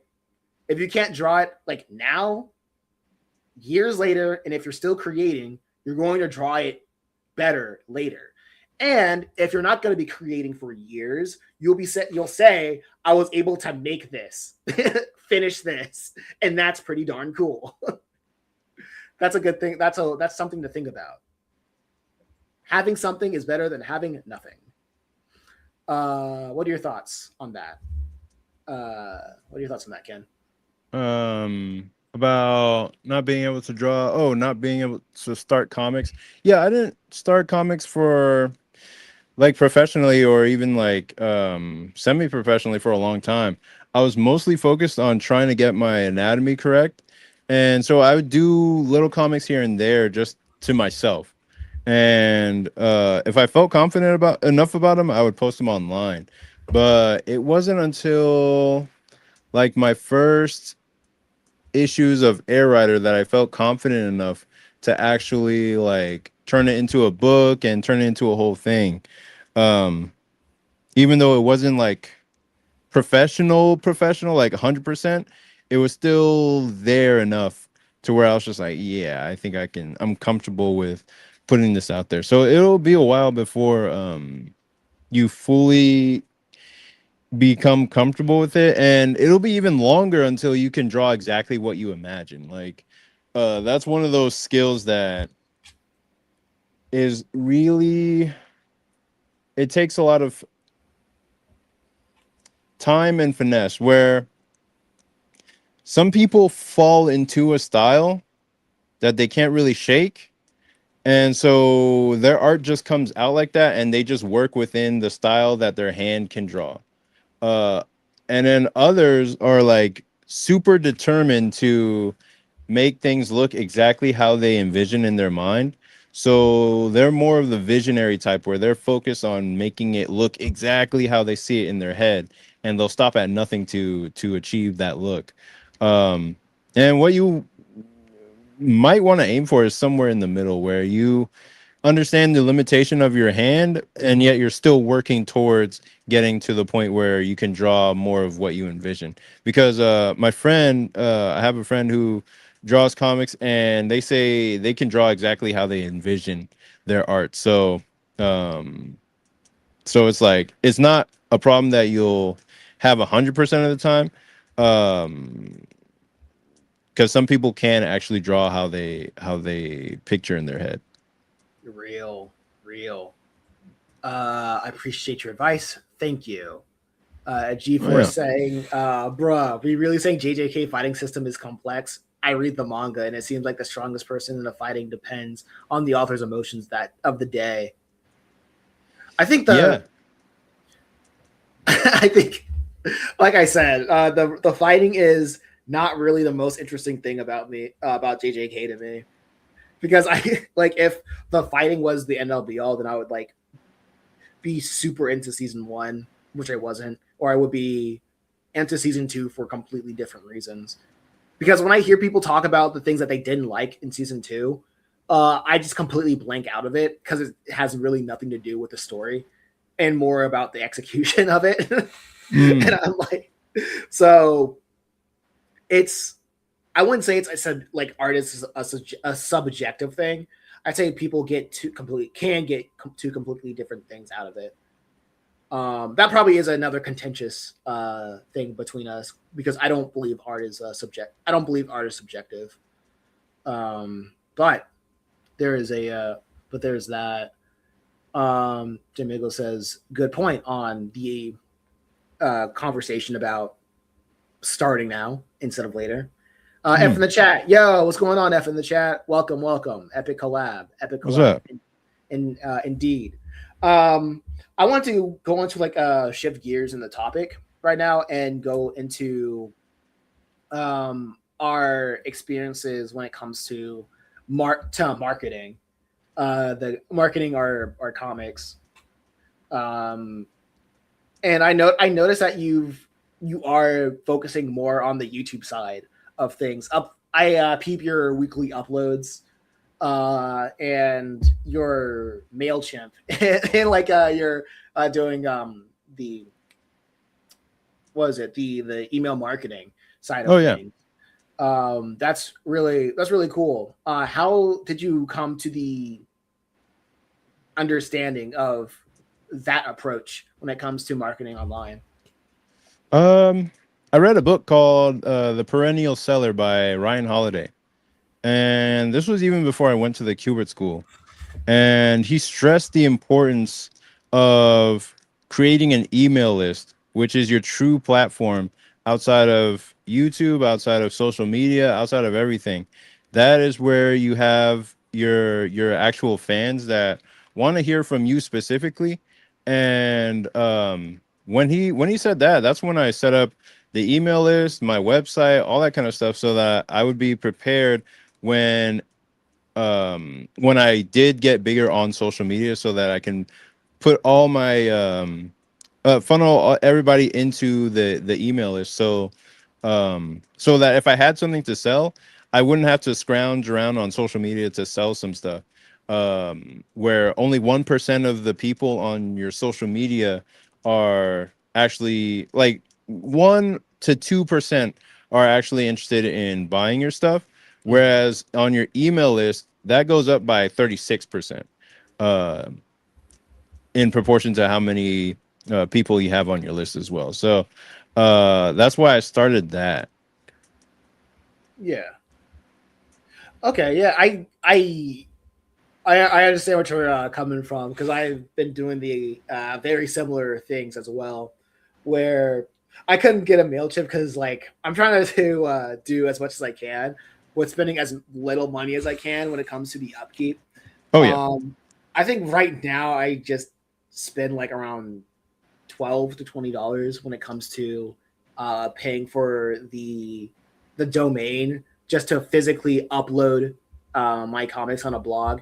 Because Mhm. like before, I would just upload on Webtoons and like on TapPads, like the obvious stuff, right? Right. And then I realized that if I wanted, like, I realized that what those websites are, they are essentially glorified blog spots. You know what I mean? Oh yeah. But Yeah. it's like they're glorified blog spots that's marketed as some fantastical, like the YouTube of a websites, right? The YouTube Mm. for webcomics, the YouTube for Right. webcomics, and it really isn't. And if you want to earn earn an income through webtoons, it's a lot more restrictive because you need to have like a certain amount of views on it, which you're really beholden to the platform on how many people see your stuff.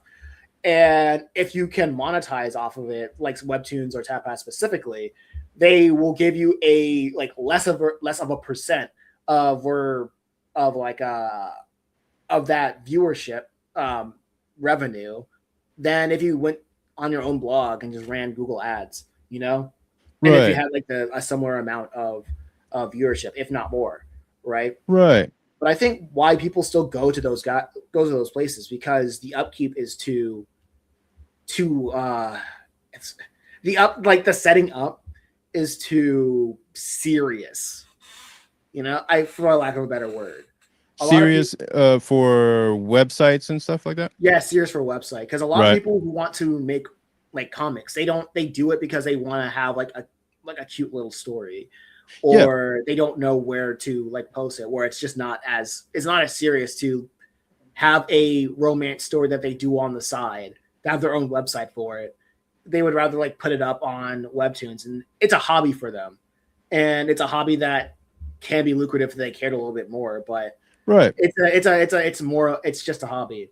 But most people who are serious about this, like you or me, there's not a lot of resources to learn from to the point that we have to like learn. We have to learn from outside, from other avenues of distribution to find like the avenue that's the best fit for us, right? Yes. Like Go ahead. like I was say for like for an example, for me, like what my method is heavily inspired by music distribution. Where Hmm. I would see where you can like swap a few keywords where a would be a view, and if how many people I can get to watch or land on my page, that would be another metric that I can probably use to gain like the attention of a sponsor or run ads on it so I can earn a little bit of money on the passing until I find out how I can have like a good flow of traffic onto the website. Right. Now like I'm kind of jumping back and forth with different ideas. Right now I'm kind of I've learned about the Facebook monetization program and how they have a system that's more more giving than on YouTube or other sites. Yeah. And I heard go ahead. about that. Yeah, so like I was like doing a little bit of research on it and I tried doing it before, but the weird thing about it is that Facebook is so like as such a close like Facebook is such a closed platform where people don't really talk about it unless it's coming from somebody that unless it's like something pretty new, like a year ago. Like you might find something that's 6 years ago, but at that point that information would be outdated, right? Right.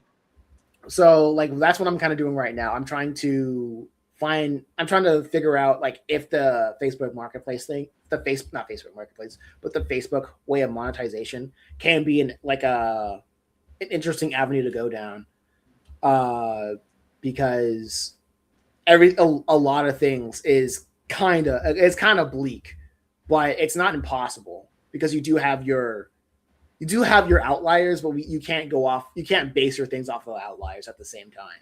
You know what I mean? Yeah. Yeah.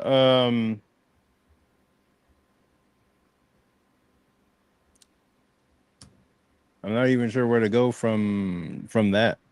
Oh, okay. Let's see what G4 has to say.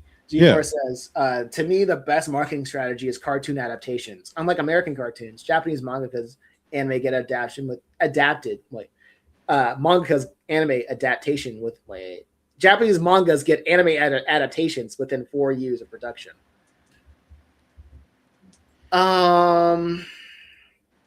Yes. It's common.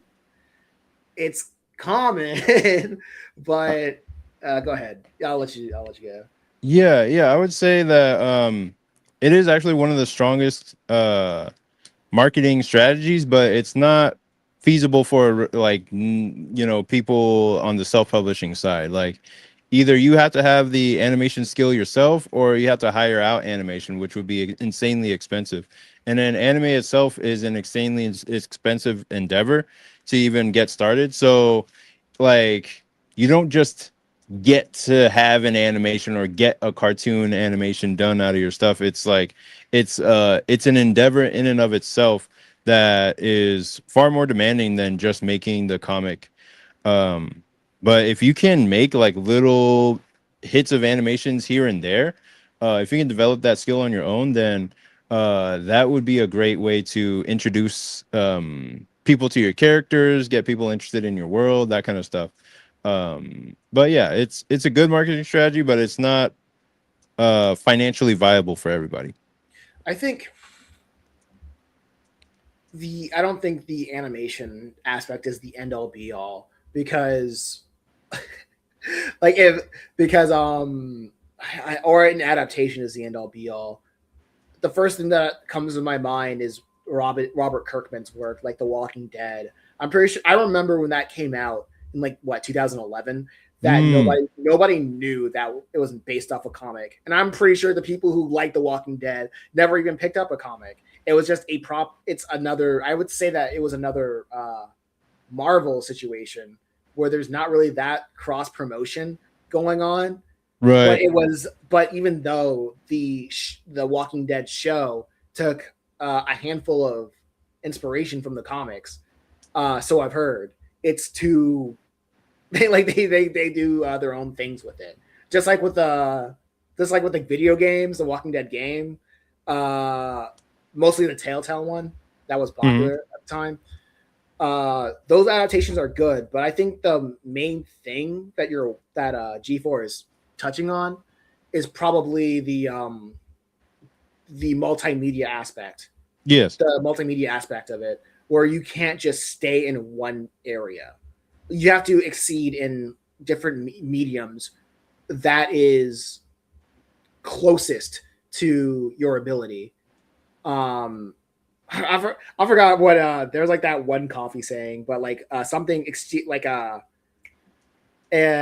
doing the best within your environment, something like that. Because you can't always strive for animation, because even the mangakas, they are built within the pipeline. Even before they get their own manga, a lot of them start out either winning an award or being being an assistant to a previous well-known manga. Right. It starts from very early. And not only that, not even everybody gets their own anime, and their own anime is just a glorified advertising for the toys, for all the things that are cheap to produce and make a higher return to stimulate the whole Japanese economy, because Japan is kind of unmatched in the aspect of soft power. because they have that down pat. Their stories, they have their stories and how their PR down pack, where everybody in the world knows what who Goku is. Everybody like I think Pokemon in the US alone has gone through like three phases at least. You know what I mean? Until like the 90s till now. They probably Pokemania has probably had like a resurgence like three times. Oh You know yeah. what I mean? Yeah. And it's just it real oh yeah, Pokemon's another great example because you have the anime, the games, and the trading card game. Like the whole distinct thing. It's like getting like coming at you at all these different fronts.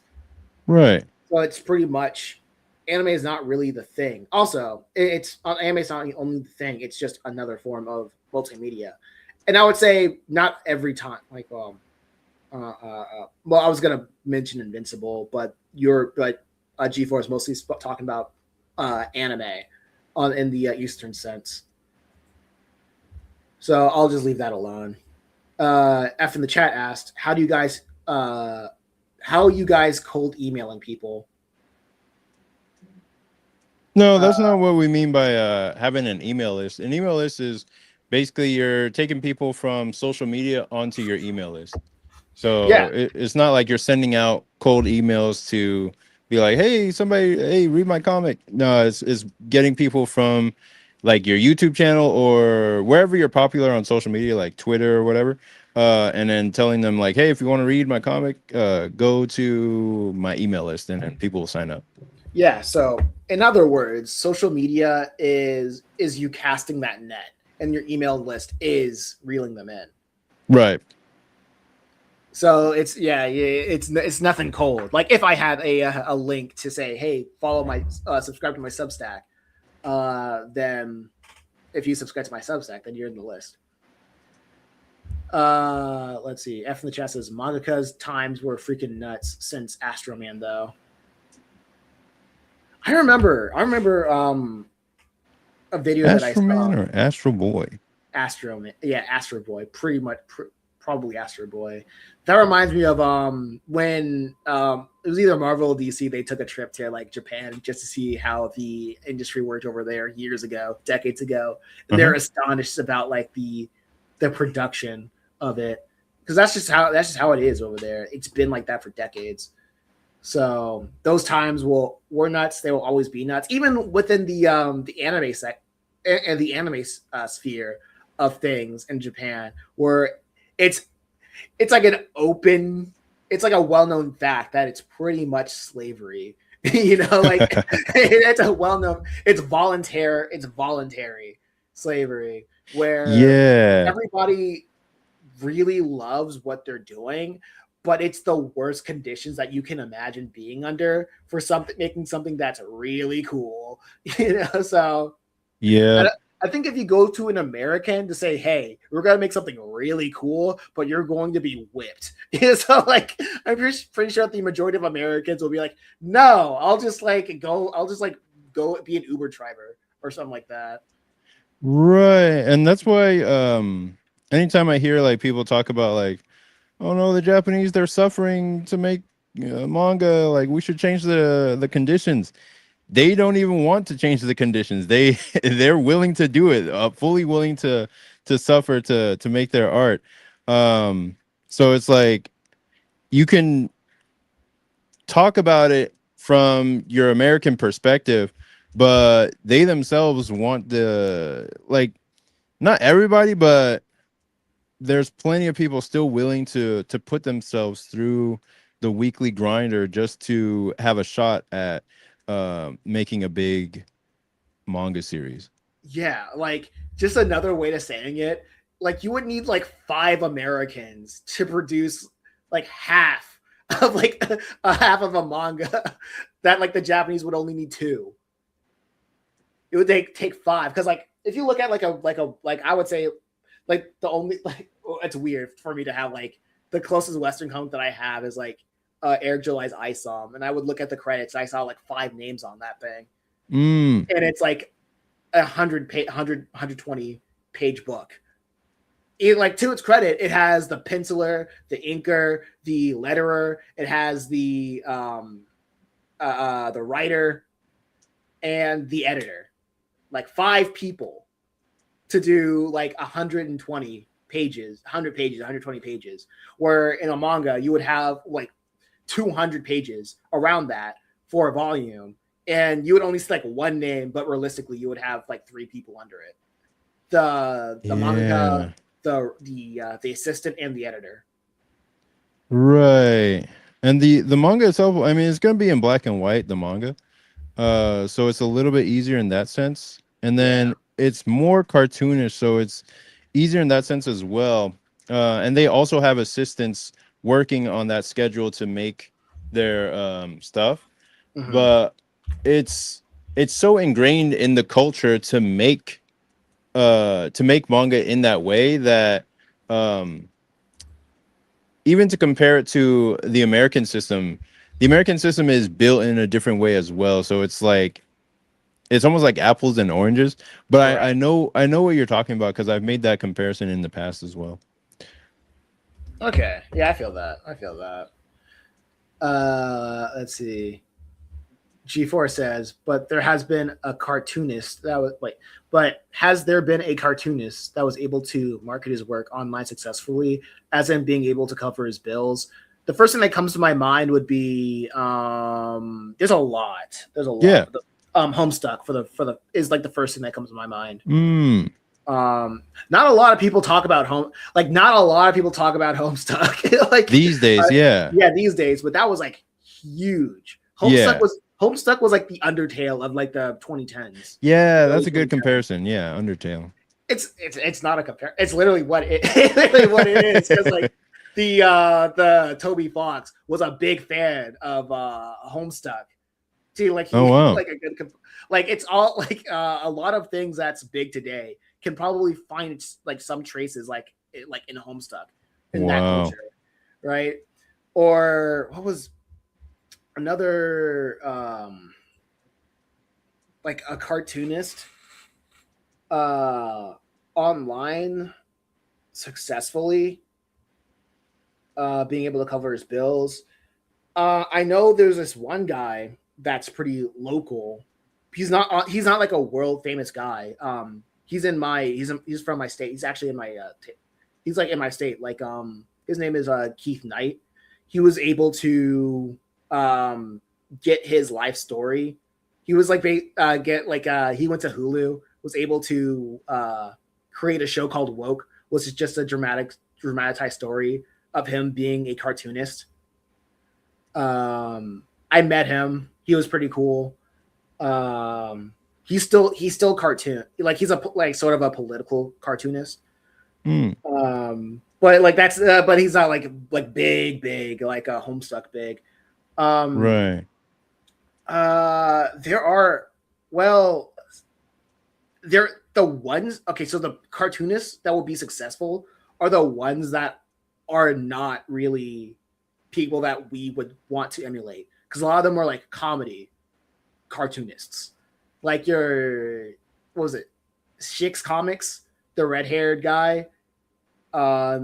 You would like if you would go to Reddit, like the most popular stuff on Reddit, you would see people that would be. I would guarantee they're making a good living because they don't post on just Reddit. They know how to game the algorithms and systems on like Facebook to make a good amount of money.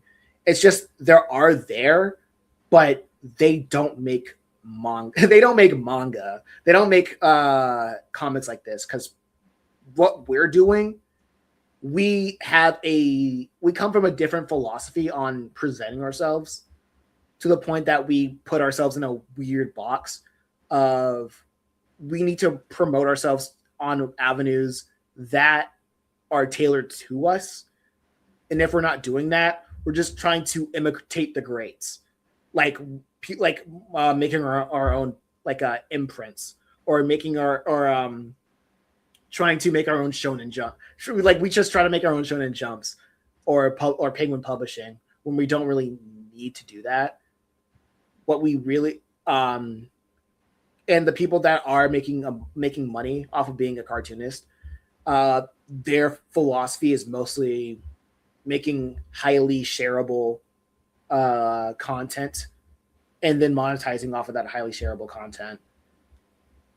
It's it's kind of like that. If I named names, I'm guarantee a lot of people will be like, who's that? And that's that's a good example of they're not in the sphere. It's possible, but it's just that they're not in the sphere. Yeah, there's I don't know anyone who's doing like black and white uh indie manga that's making a living off of it 100% just yet. But I do know a lot of people who either they're making strip comics, which is like, like Peanuts or Garfield, that kind of stuff. And then I do know a couple who are doing like story-based comics that are also making money as well and making a living, like to where they can survive off of their comics. But it takes a lot longer. I think it takes longer to make a living off of a story-based comic, especially if that story is harder to get into. Like if people don't like it right off the rip and you continue it for 10 years, Yeah. it will find a fan base, but you might have to start the story at a different place to where people can get into it. Whereas a strip comic can improve over time and get better and better to the point where you can live off of it. A lot of the times I'll see people start off with a strip comic and get really good and then eventually go into animation and they quit altogether. But the people that I've seen who have done strip comics are there's this one guy, his name is Jeff Jock. He does this comic called, I think it's called Questionable Content or something like that. And his Patreon is paying him, I don't even know how much. He's been doing it for 10 years or even longer, and his Patreon is probably well over 100,000 per year, and I might be shortchanging that even.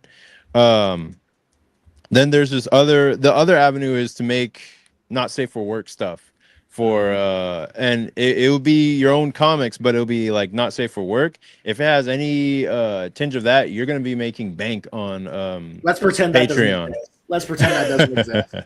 You Like the less people who make that kind of stuff, the better. I'm gonna be I'm real. just I'm just saying that's what it is, man. It's Like, there. I mean, like, yeah, prostitution's always there, but like, let's yeah. not. That's not. let's, I mean, let's not I glorify it, wouldn't or what's just the word? not glorify. We're not glorifying it, but Yeah, I wouldn't glorify, but I wouldn't like put them down or anything like that. That's just yeah, how they're making their living. And I've seen like 20,000 in a month on Patreon just doing that. So then the third option, which is like story based comic, um, one that I've seen over time, like they've just they taken their time to find their audience, is this one called Dream Keepers by Vivid Publishing. um and it's like anthropomorphic animals, kind of what you'd see in Disney, and they have spent like almost 2 decades trying to find their audience. Like they've been going since the 90s, and they finally found their audience, and they're making a decent living off of the comics they're producing, and they're online all the time, and they found their audience. And another one is what's her name? Her name is Starfish Face. She makes a story-based comic called Cast Off, and she sells a lot of products online. So the way she makes a lot of her living is not even from her books, it's from the stuff that she makes. Like she makes a lot of stickers, charms, bracelets, keychains, all that kind of stuff to go along with the comics that she makes. And that's part of her whole what's the word? Uh her whole money ecosystem. Like you have to have multiple streams of income if you're gonna make a living at comics. You're not gonna be fed off of just the comics alone. And that's the same with manga artists, the same with comic book artists. It's that for pretty much everybody. yeah. It's oh my gosh, that reminds me of like the history of that game company THQ. I THQ. yeah. Do you know Do you know what THQ stands for? Nope. Toys Headquarters. They were a toy company, but then they Oh, moved over to video games and they made bank off of video games. So that goes to the idea of you don't have to stay in one thing. So right, sometimes where you start isn't where you blow up at.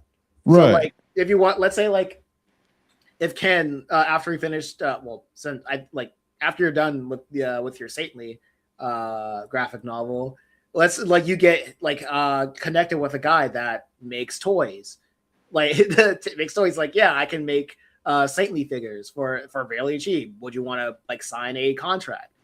And let's say like Ken says yes. It has a contract of making Saintly toys that hits up on shelves and it flies off the shelves, and that would be the highest. That would be like the main income of the Saintly of like the Saintly IP, right? Right. Like that was like that's the way that people should think about it instead of I want to just do comics. The comics is really good for getting people involved in what the overall intellectual property is, or the old I or to sound less corporate of what the idea of the story is. Hmm. So as a hook to people to get people invested in the characters. But Yeah. when you have like different avenues of showing or presenting that as a video game or a toy or what have you, then there's more avenues for you to be able to make earn a living off of it. But not like that's not like always deals are not always the case. So you got to figure out it's a paradox. You got to figure out how you can make it work for yourself, and then other people will come to you because it is pretty much a it's an idea that shows that has a showed that it's worth its weight in gold, for lack of a better term. Because Right. if you're able to make it work, then other people will see that proves to other people that they can probably make it work, and they want to capitalize off of what you can do. So that's pretty much Right. that. It becomes like a more of a symbiotic like relationship. Yeah. And that's basically how cartoons on TV work as well. It's like they you would think like, okay, they make the cartoon and they broadcast it out for free to everybody, and you're wondering how are they making money off of making this cartoon for free. And that's going to be from like the advertising that goes in between the commercial breaks on the cartoon, and then there's the merch sales of all the t-shirts, the toys, the mugs, everything that they're selling based on the cartoon. Like the cartoon isn't the main thing. It's everything that's being sold off of the brand recognition of the cartoon, like how SpongeBob is such a recognizable IP that Oh you could my sell. You gosh. could print. You could have a thing. You could have a backpack for $10, but then you print SpongeBob on it, and it becomes $50. You know what I No, mean? Like, the modern SpongeBob would be Bluey. Because yeah, yeah, like you would see Bluey like when I remember I don't know how if this is a good like thing like not good but like a an anecdotal thing that you can experience. But I have like when I go outside when I sell my stuff at like flea markets, I would see like Bluey like kids with like Bluey merch more than I would see kids with SpongeBob merch, and I sometimes would see like parents wearing like Bluey shirts with their kids. And right, it's like that like that avenue of merchandising has been so ingrained to the success of an IP. right. Yeah, that's Yeah, pretty. that's I have not seen a single episode of Bluey. I just can't escape it. yeah, That's culture right there. Like that is culture in practice. right. That's exactly it. It's just having those things, or having that IP, that idea behind the thing is what gives it its, I don't know, it gives it its power. I think the other example I was going to use is that, like with Spawn, the comic came out, and then Todd McFarlane realized like, oh, I can make toys out of this, and people really want the toys. So he was able to make a business just off of the back of the comics. the comics, making your comics is like when people ask about like where does this toy come from, like where's this character from, it's like, okay, I have these comics, this is where you can read about the character, the lore, all that stuff, and get the whole story behind the thing that I'm selling.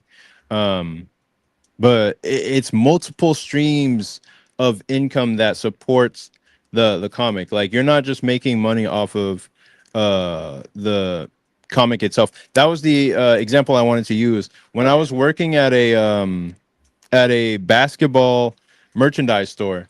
The the lines for the merchandise store were out the door and then into the hallway and then even far beyond. Like people, the basketball game is like the least thing. It's like it's not the main event. It's the event that brings people in the door, but the merch is what keeps the whole system running. Like it's it's the merch, it's the food sales, everything. It's everything around the stadium, around the games that are being played, that supports the the whole system to begin with.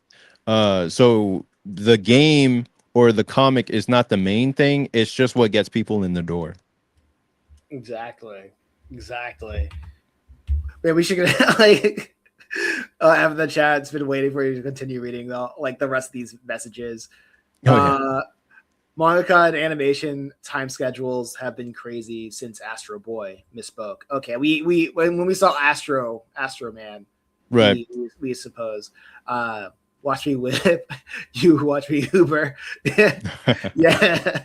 In terms of Americans, just don't will just say no in Right. terms of like Japanese style of work. Oh yeah. I mean, they really get that mistreated because of the production companies. Oh yeah, because the concept of a black company is a thing in Japan, Hmm. where people just I don't know, the culture's so that is so interesting. But I guess it's like the culture of conformity above everything. Oh yeah. That gets people into that aspect of it, which is it is understand. It's unfortunate, but it is understandable. It's not our culture, so it's Right. hard to speak on. And another one, big freaking industry that will feed your blood to the cogs in the machine so it can keep working. Yeah, that's pretty much the fact of it. And I feel like we'll go on like one more topic and then we'll can call it a stream. How about that? Yeah, that works. Um, do you think about the underlying philosophies when you? What are some of the underlying philosophies that you think about when you write your stories? The underlying philosophies. Um, these are things that I've thought about since I was a teenager, and it's a lot of things that I read in the stories that I grew up with. The underlying philosophies, I don't really think about philosophy as a subject in itself, but I think about the things that touched me the most emotionally when I was reading stories like One Piece or Naruto, or even stories that most people, a lot of people haven't heard of, like maybe I mean, Nana is something that I'm familiar with, but maybe not everybody is familiar with in the way that they're familiar with JJK or something. But whenever a story touched me emotionally or deeply, I would try to study like why that made me feel something. I would try to look at like what are the elements in the story that made me actually respond emotionally, because it's so actually difficult to for me to respond emotionally to anything, that when it happens with a story, I'm just like, okay, I need to study exactly why and how that made me respond and add it to my repertoire in some way, because I know if it can make me respond emotionally in some way, I know it'll do the same to somebody else. And that I was just overwhelmed with this desire to make somebody feel what I was feeling when I was reading those stories, because um I just wanted to make somebody feel. I don't know. I just wanted to make somebody else feel deep emotion that I can't do in just a conversation or in any other way than by drawing. Drawing is like the best way I have to express myself and tell people express how I feel and whatnot. Yeah. I get what you're coming from. It's like the way that you expressed it. It sounded like it sounded verbatim like how a villain would explain like why they do what they do. It's like you hurt me. And now I gotta do this like you hurt me. And now I ponder upon it. And I wonder what would make someone do a thing, and I became that thing. Oh wow. Yeah, that's your villain origin story of storytelling. Yeah. Like that's how I get that. I think that's a very interesting aspect of like what would get somebody to create, because it does have that. It really, I laugh at it because it really does have like an innate human emotion of why must I feel something, and why must I feel even though I don't want to feel. It's kind of like what comes to my mind is why I don't get into a lot of romance stories, is because I think the last romance stories that almost made me feel something, I immediately just like stopped and I just like kind of threw the whole thing across the room. I was like, I'm not feeling that. You're not getting you're not getting me with that. And I think it was like that story. I like, funny enough, it was Snoot Game. That was it. I think that was Smooch Game. Snoot Game. It was like what the? Oh yeah, it was like a dating simulator game. Oh yeah. That was basically, it made fun of an up and coming indie game. But like the developers wanted to be like, they saw the whatchamacallit. The indie game was called Goodbye Volcano High, and the developers saw the trailer and they're like, we have, this game hasn't even come out yet, so but I already know I can do something better than with the concept than that you can do it. Yeah. Basically, and they did it so well that I was like, all right, I don't feel like finishing this. This is good. It's like I don't like the feeling of longing of something that I've never experienced. Okay. And I don't want I don't want to I get that. I know the power of that story, and I just I know the power of the story, and I know what you mean when you say that you felt that way. You felt that. Right. It's not that I'm trying to avoid feeling things though. It's just no, that's me. That's me. Right. It just kind of sneaks up on you, and when it does, it's like, oh, that's powerful. I want to be able to do that. I want to harness that and use that on somebody else. my emotion datar. Like, yeah, exactly. Yeah. Yeah, it's funny. G4 says, for both of you has live streaming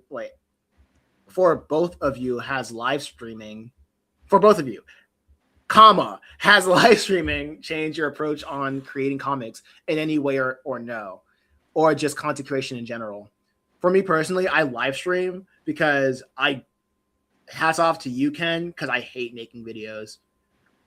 Oh yeah, I hate it. Because I have to either think of a topic, I would have to spit. Like before, I would try to I would write.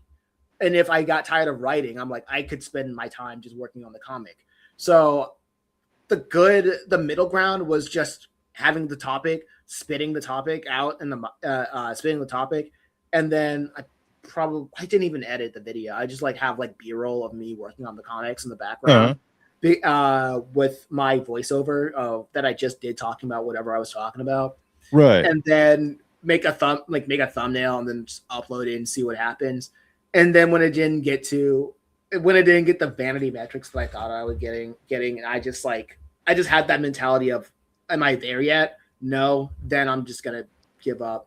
And the one thing the thing about live streaming is that I live stream because I love the live interaction of having people like F in the chat or G4 or Lamai's not here, but him too. And when I'm streaming, like one guy called Sketch that would show up. Like if there's like one person that's active in my chat, I would just stream for them because Right. It really gets my butt in the seat and focused on working on the comic.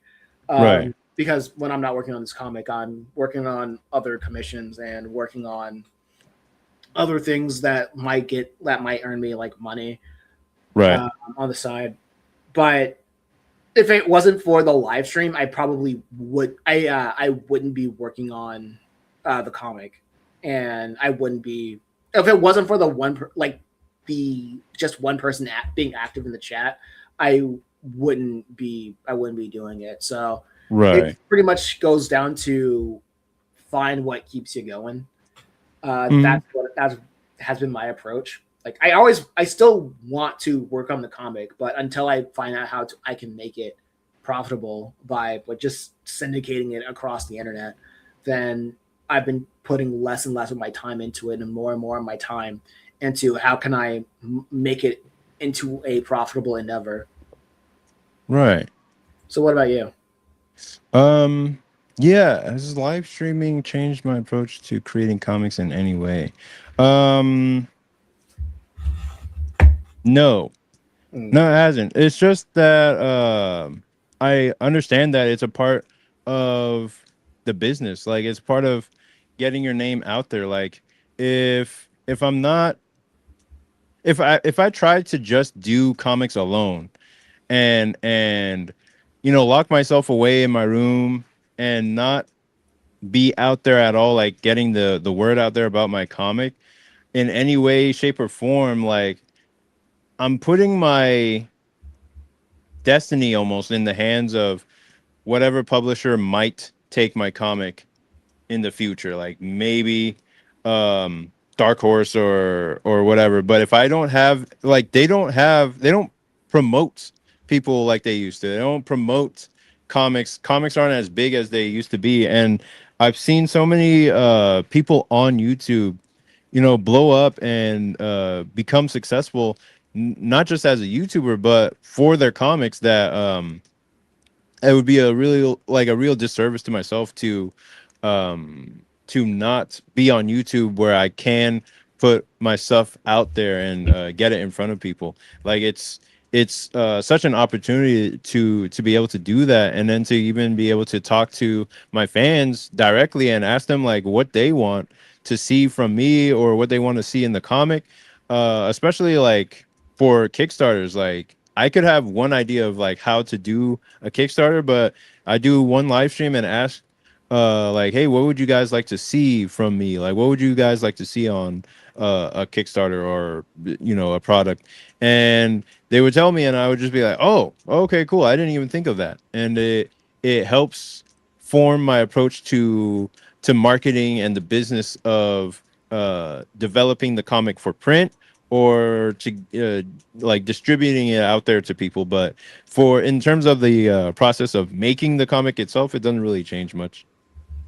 I remember when you were explaining that I went back to an earlier question was what other creators are probably making it in terms of indie comics.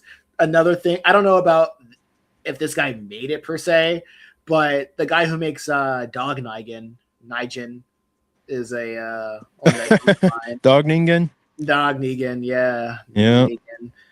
Even though like I don't know, I feel like that's like in the realm of he was already a internet celebrity or his audience kind of is buying his work and promoting his work for him to a larger audience. But I guess if it works, it works. And I guess you could also say Corey Kenshin, even though that was a debacle. Is he if he was really into the manga creating life? I guess that was another one, but I don't know. It's weird. I was gonna say about the Dog Ningen guy, like like he's the most recognizable in terms of the indie manga scene, like where I think he's not the only one doing it, but he's working with an artist. And I always thought he was really interesting case because the way he markets his book is completely offbeat, but it's unique to him, and nobody else is doing it quite like he does it. And it's just interesting, and the hook of his story is so out there and so crazy that I'm just like instantly fascinated with how he makes it work and all that stuff, because it's crazy, it's insane, but he's found a way to I don't know if he's making a full-time living off of it, but he's making decent money off of what he does, because he just has his own vibe, his own flavor for it. So Yeah, like that's nothing to say about the quality of the work, because I gave it a shot. It's not for me. right. It's like it's not for me. But the his style of marketing is very unique to the internet era. It's very specific with the internet era Mm-hmm. of that like you don't see people do it. Not even I think the company that has gone close to marketing like that was probably Adult Swim, you know, Mm. but they don't like nobody really does publicity stunts like that anymore. It's not even a publicity thing. It's just goofy antics on the internet, Uh-huh. right? Yeah. Yeah, it's something like that. F in the chat says, "Is there some wait? Is there's always something interesting?" Yeah. Oh yeah. And replies to like the live streaming, saying, "Have publishers become complacent or lazy?" I think they're just confused. They've been confused. They don't really know what to do. Yeah. Like the main thing that kept me from going with a publisher is because once you realize that all they really have going for them is brand, and brand have been democratized because of how disruptive the internet is. You don't Yeah. really need a publisher. You just and I think the publishers understand that they have nothing to go. They have brand, but they don't really know what to do with that either, because they feel like they need to make social media accounts like the average person to connect with the average person. They run ads on these everyday platforms, just like what we can do, you and me. But the problem with that is they do it because that's like an institutional thing that they've been taught that works with old Yeah. media. But their problem is that they have a lot of money, and when you have a lot of money and you don't know what to do, you lose a lot of money. Yeah. So right now, ever since the web 2.0, the opportunity, and especially like now in the age that we live in, it is more you have a larger ability to be your own publisher and make your own money moves. The problem is not everybody knows how to do it, and the closest medium that's done it is probably music. You could say with the videos on YouTube, but it's weird because people who makes YouTube videos, they make the jump to like do TV, and I'm not talking about like odd ones out with Netflix because that's been a while. I remember the Annoying Orange on Cartoon Network because like the jump to TV, it was always there, or like more mainstream avenues. It's always been there because everybody wants to. I feel like everybody wants to end up being in movies. That's like the highest tier of entertainment that everybody in entertainment wants to be. Right.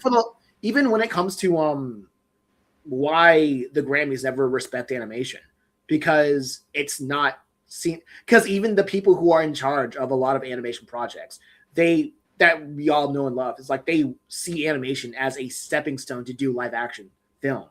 Hmm. And I think it's because animation will forever be seen as in the West as a kid's medium. Like I think that's And it's I think that's something that's probably never going to change, and that's fine. I think that's okay. Like if you I think that's fine, that's okay, because if you look at adult animation, in the sense of Western adult animation that is pushed to the masses, it's just I feel like adult animation today is just they substituted fart jokes with sex jokes to make the adults laugh, and that's it. It begins and ends there. The stories aren't mature. The stories that they tell aren't really that mature. Yeah. It's there to be edgy for the sake of being edgy, and not treating adults as what you would expect an adult should think about, or it doesn't make one contemplate what they should do as an adult. It's just it's unfortunate. I'm like, if this is what, so I see stuff that's like that shows up in like adult animation in today's day and age. I'm like, if this is what adult animation has to offer, then animation should just stay a kids medium in the West, because we're not equipped to to have adult conversations. If we're getting adult conversations from kids media, in terms of like in Steven Universe, when it comes to like gender identity or other stuff, like what it means, like panic attacks, and like all and like these writers treating their shows like Therapy? like therapy. Yeah, therapy specifically. I remember the show, the head guy at Pixar said to like one said to the creator of Elio from Earth or whatever, that he was embarrassed to produce it because he didn't want Pixar to be just one big therapy studio, like the studio to like to make people's therapy projects. But yeah, that's kind of the thing. Like we like adults have treated kid shows as like therapy, and people treat, and like the adults treat adult shows like they're for kids. So I'm like, make it all, it's all kids content. I don't care. Animation is cinema. No, nah. We are. I don't think we're ready for that. Like I don't think the masses are ready for that. So until we are, it is what it is. Yeah, but anyway, publishers become lazy or complacent. They just don't know what to do. That's simply it. What are your thoughts, Ken? Yeah, it would be really easy to say that they become complacent. Like, even I've thought that as well. Like, oh man, they're just resting on their laurels. But no, it's a lot more accurate to say that they are confused. Like, they just aren't keeping up with the times. Like even publishers in Japan are confused at this point. We're like, they're confused. They have the system, but the stories are weakening. Like they're not as strong as they used to be. They're not sure what is gonna get the reader's attention these days, so they're kind of scrambling for an answer. And then the publishers here in America, like it's the distributors that were more complacent, where we had Diamond, who was basically a monopoly for so long that that I think it was after COVID basically like shut down everything that they had going, that they had to go out of business at that point. But the publishers, like, they just don't, like, the internet has just like what you said, like, it's just been so disruptive to their whole model that they don't know what to do, and they're picking up people who are already popular online to be their next like headliner on their show, or on their like publishing schedules. Like they're picking people who already have a major following, and that's even a requirement for getting like an agent these days. Like you have to have at least 50,000 followers on any social media platform to get an agent or something like that. It's literally a paradox. It's like it's like you have to be at the point where you don't need them in order to need them.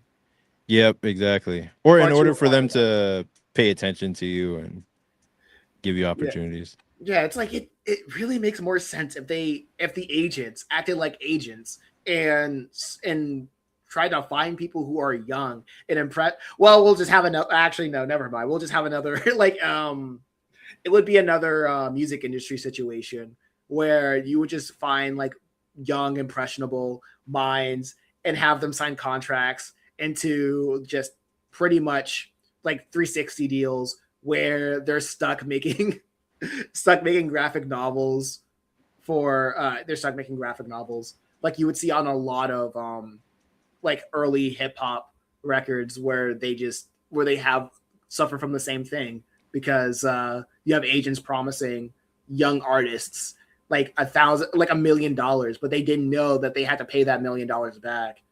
Right. So like so they're just kind of stuck making labels until they can make it until they earn back their freedom in Yeah, sales. exactly. Yeah. So I guess I should shut my mouth and like and be careful what I wish for. Maybe the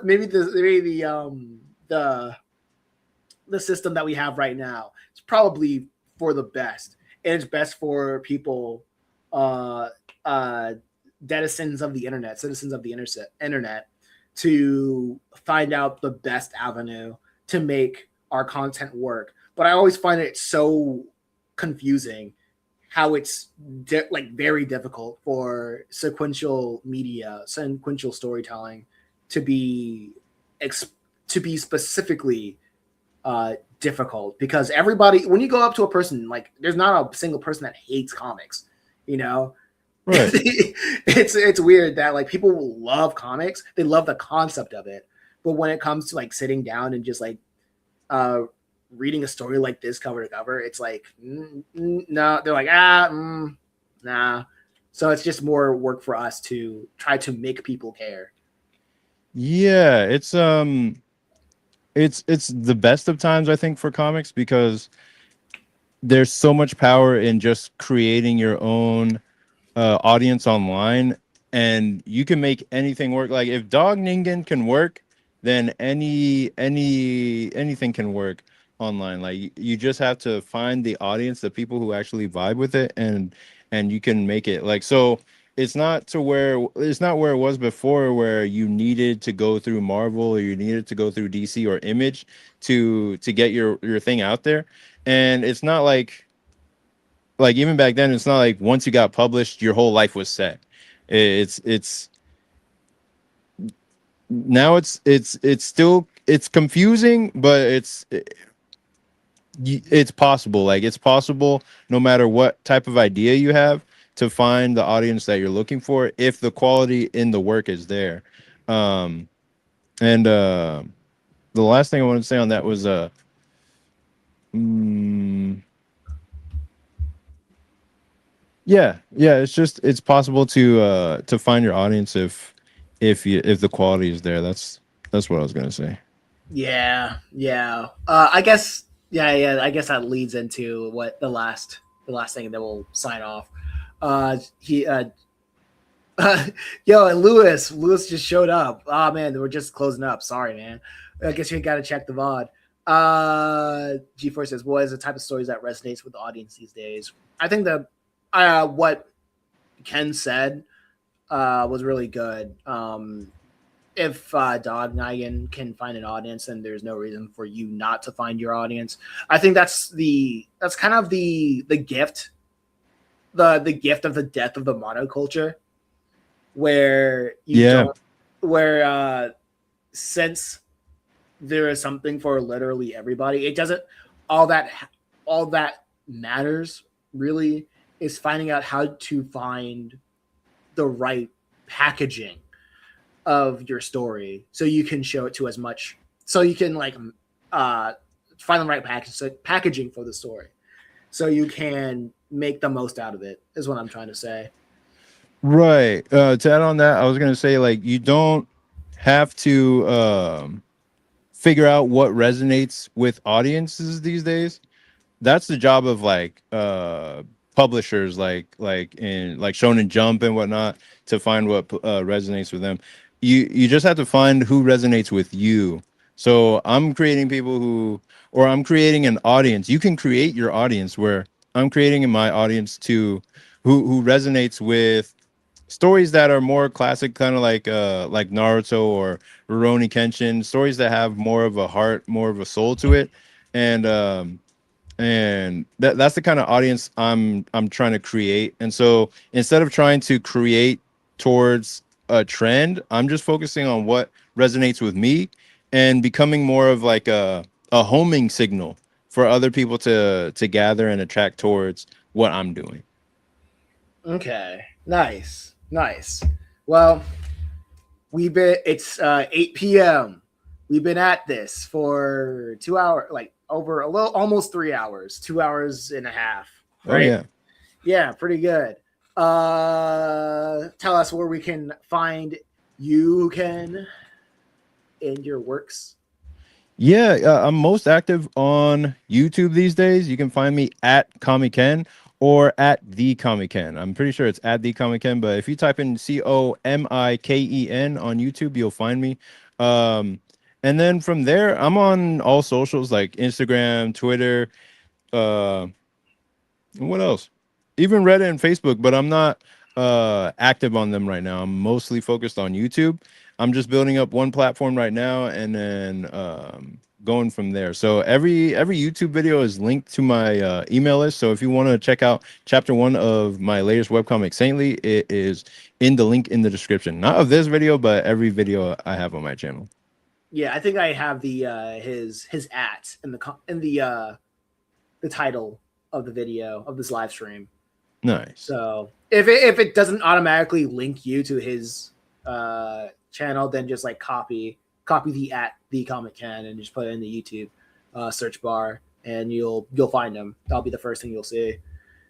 Yeah, and you guys already know who I am. And if you're new to here, I am Masonymous. I make my own comics. Purgatory Academy, Let's Go Metal Hero, Just a Reaper, and Chimera Island. And I stream on. I try to stream on. Well, I stream every day. Monday, Wednesdays and Fridays, video games. Tuesdays, Thursdays, and Saturdays, I work on the comic.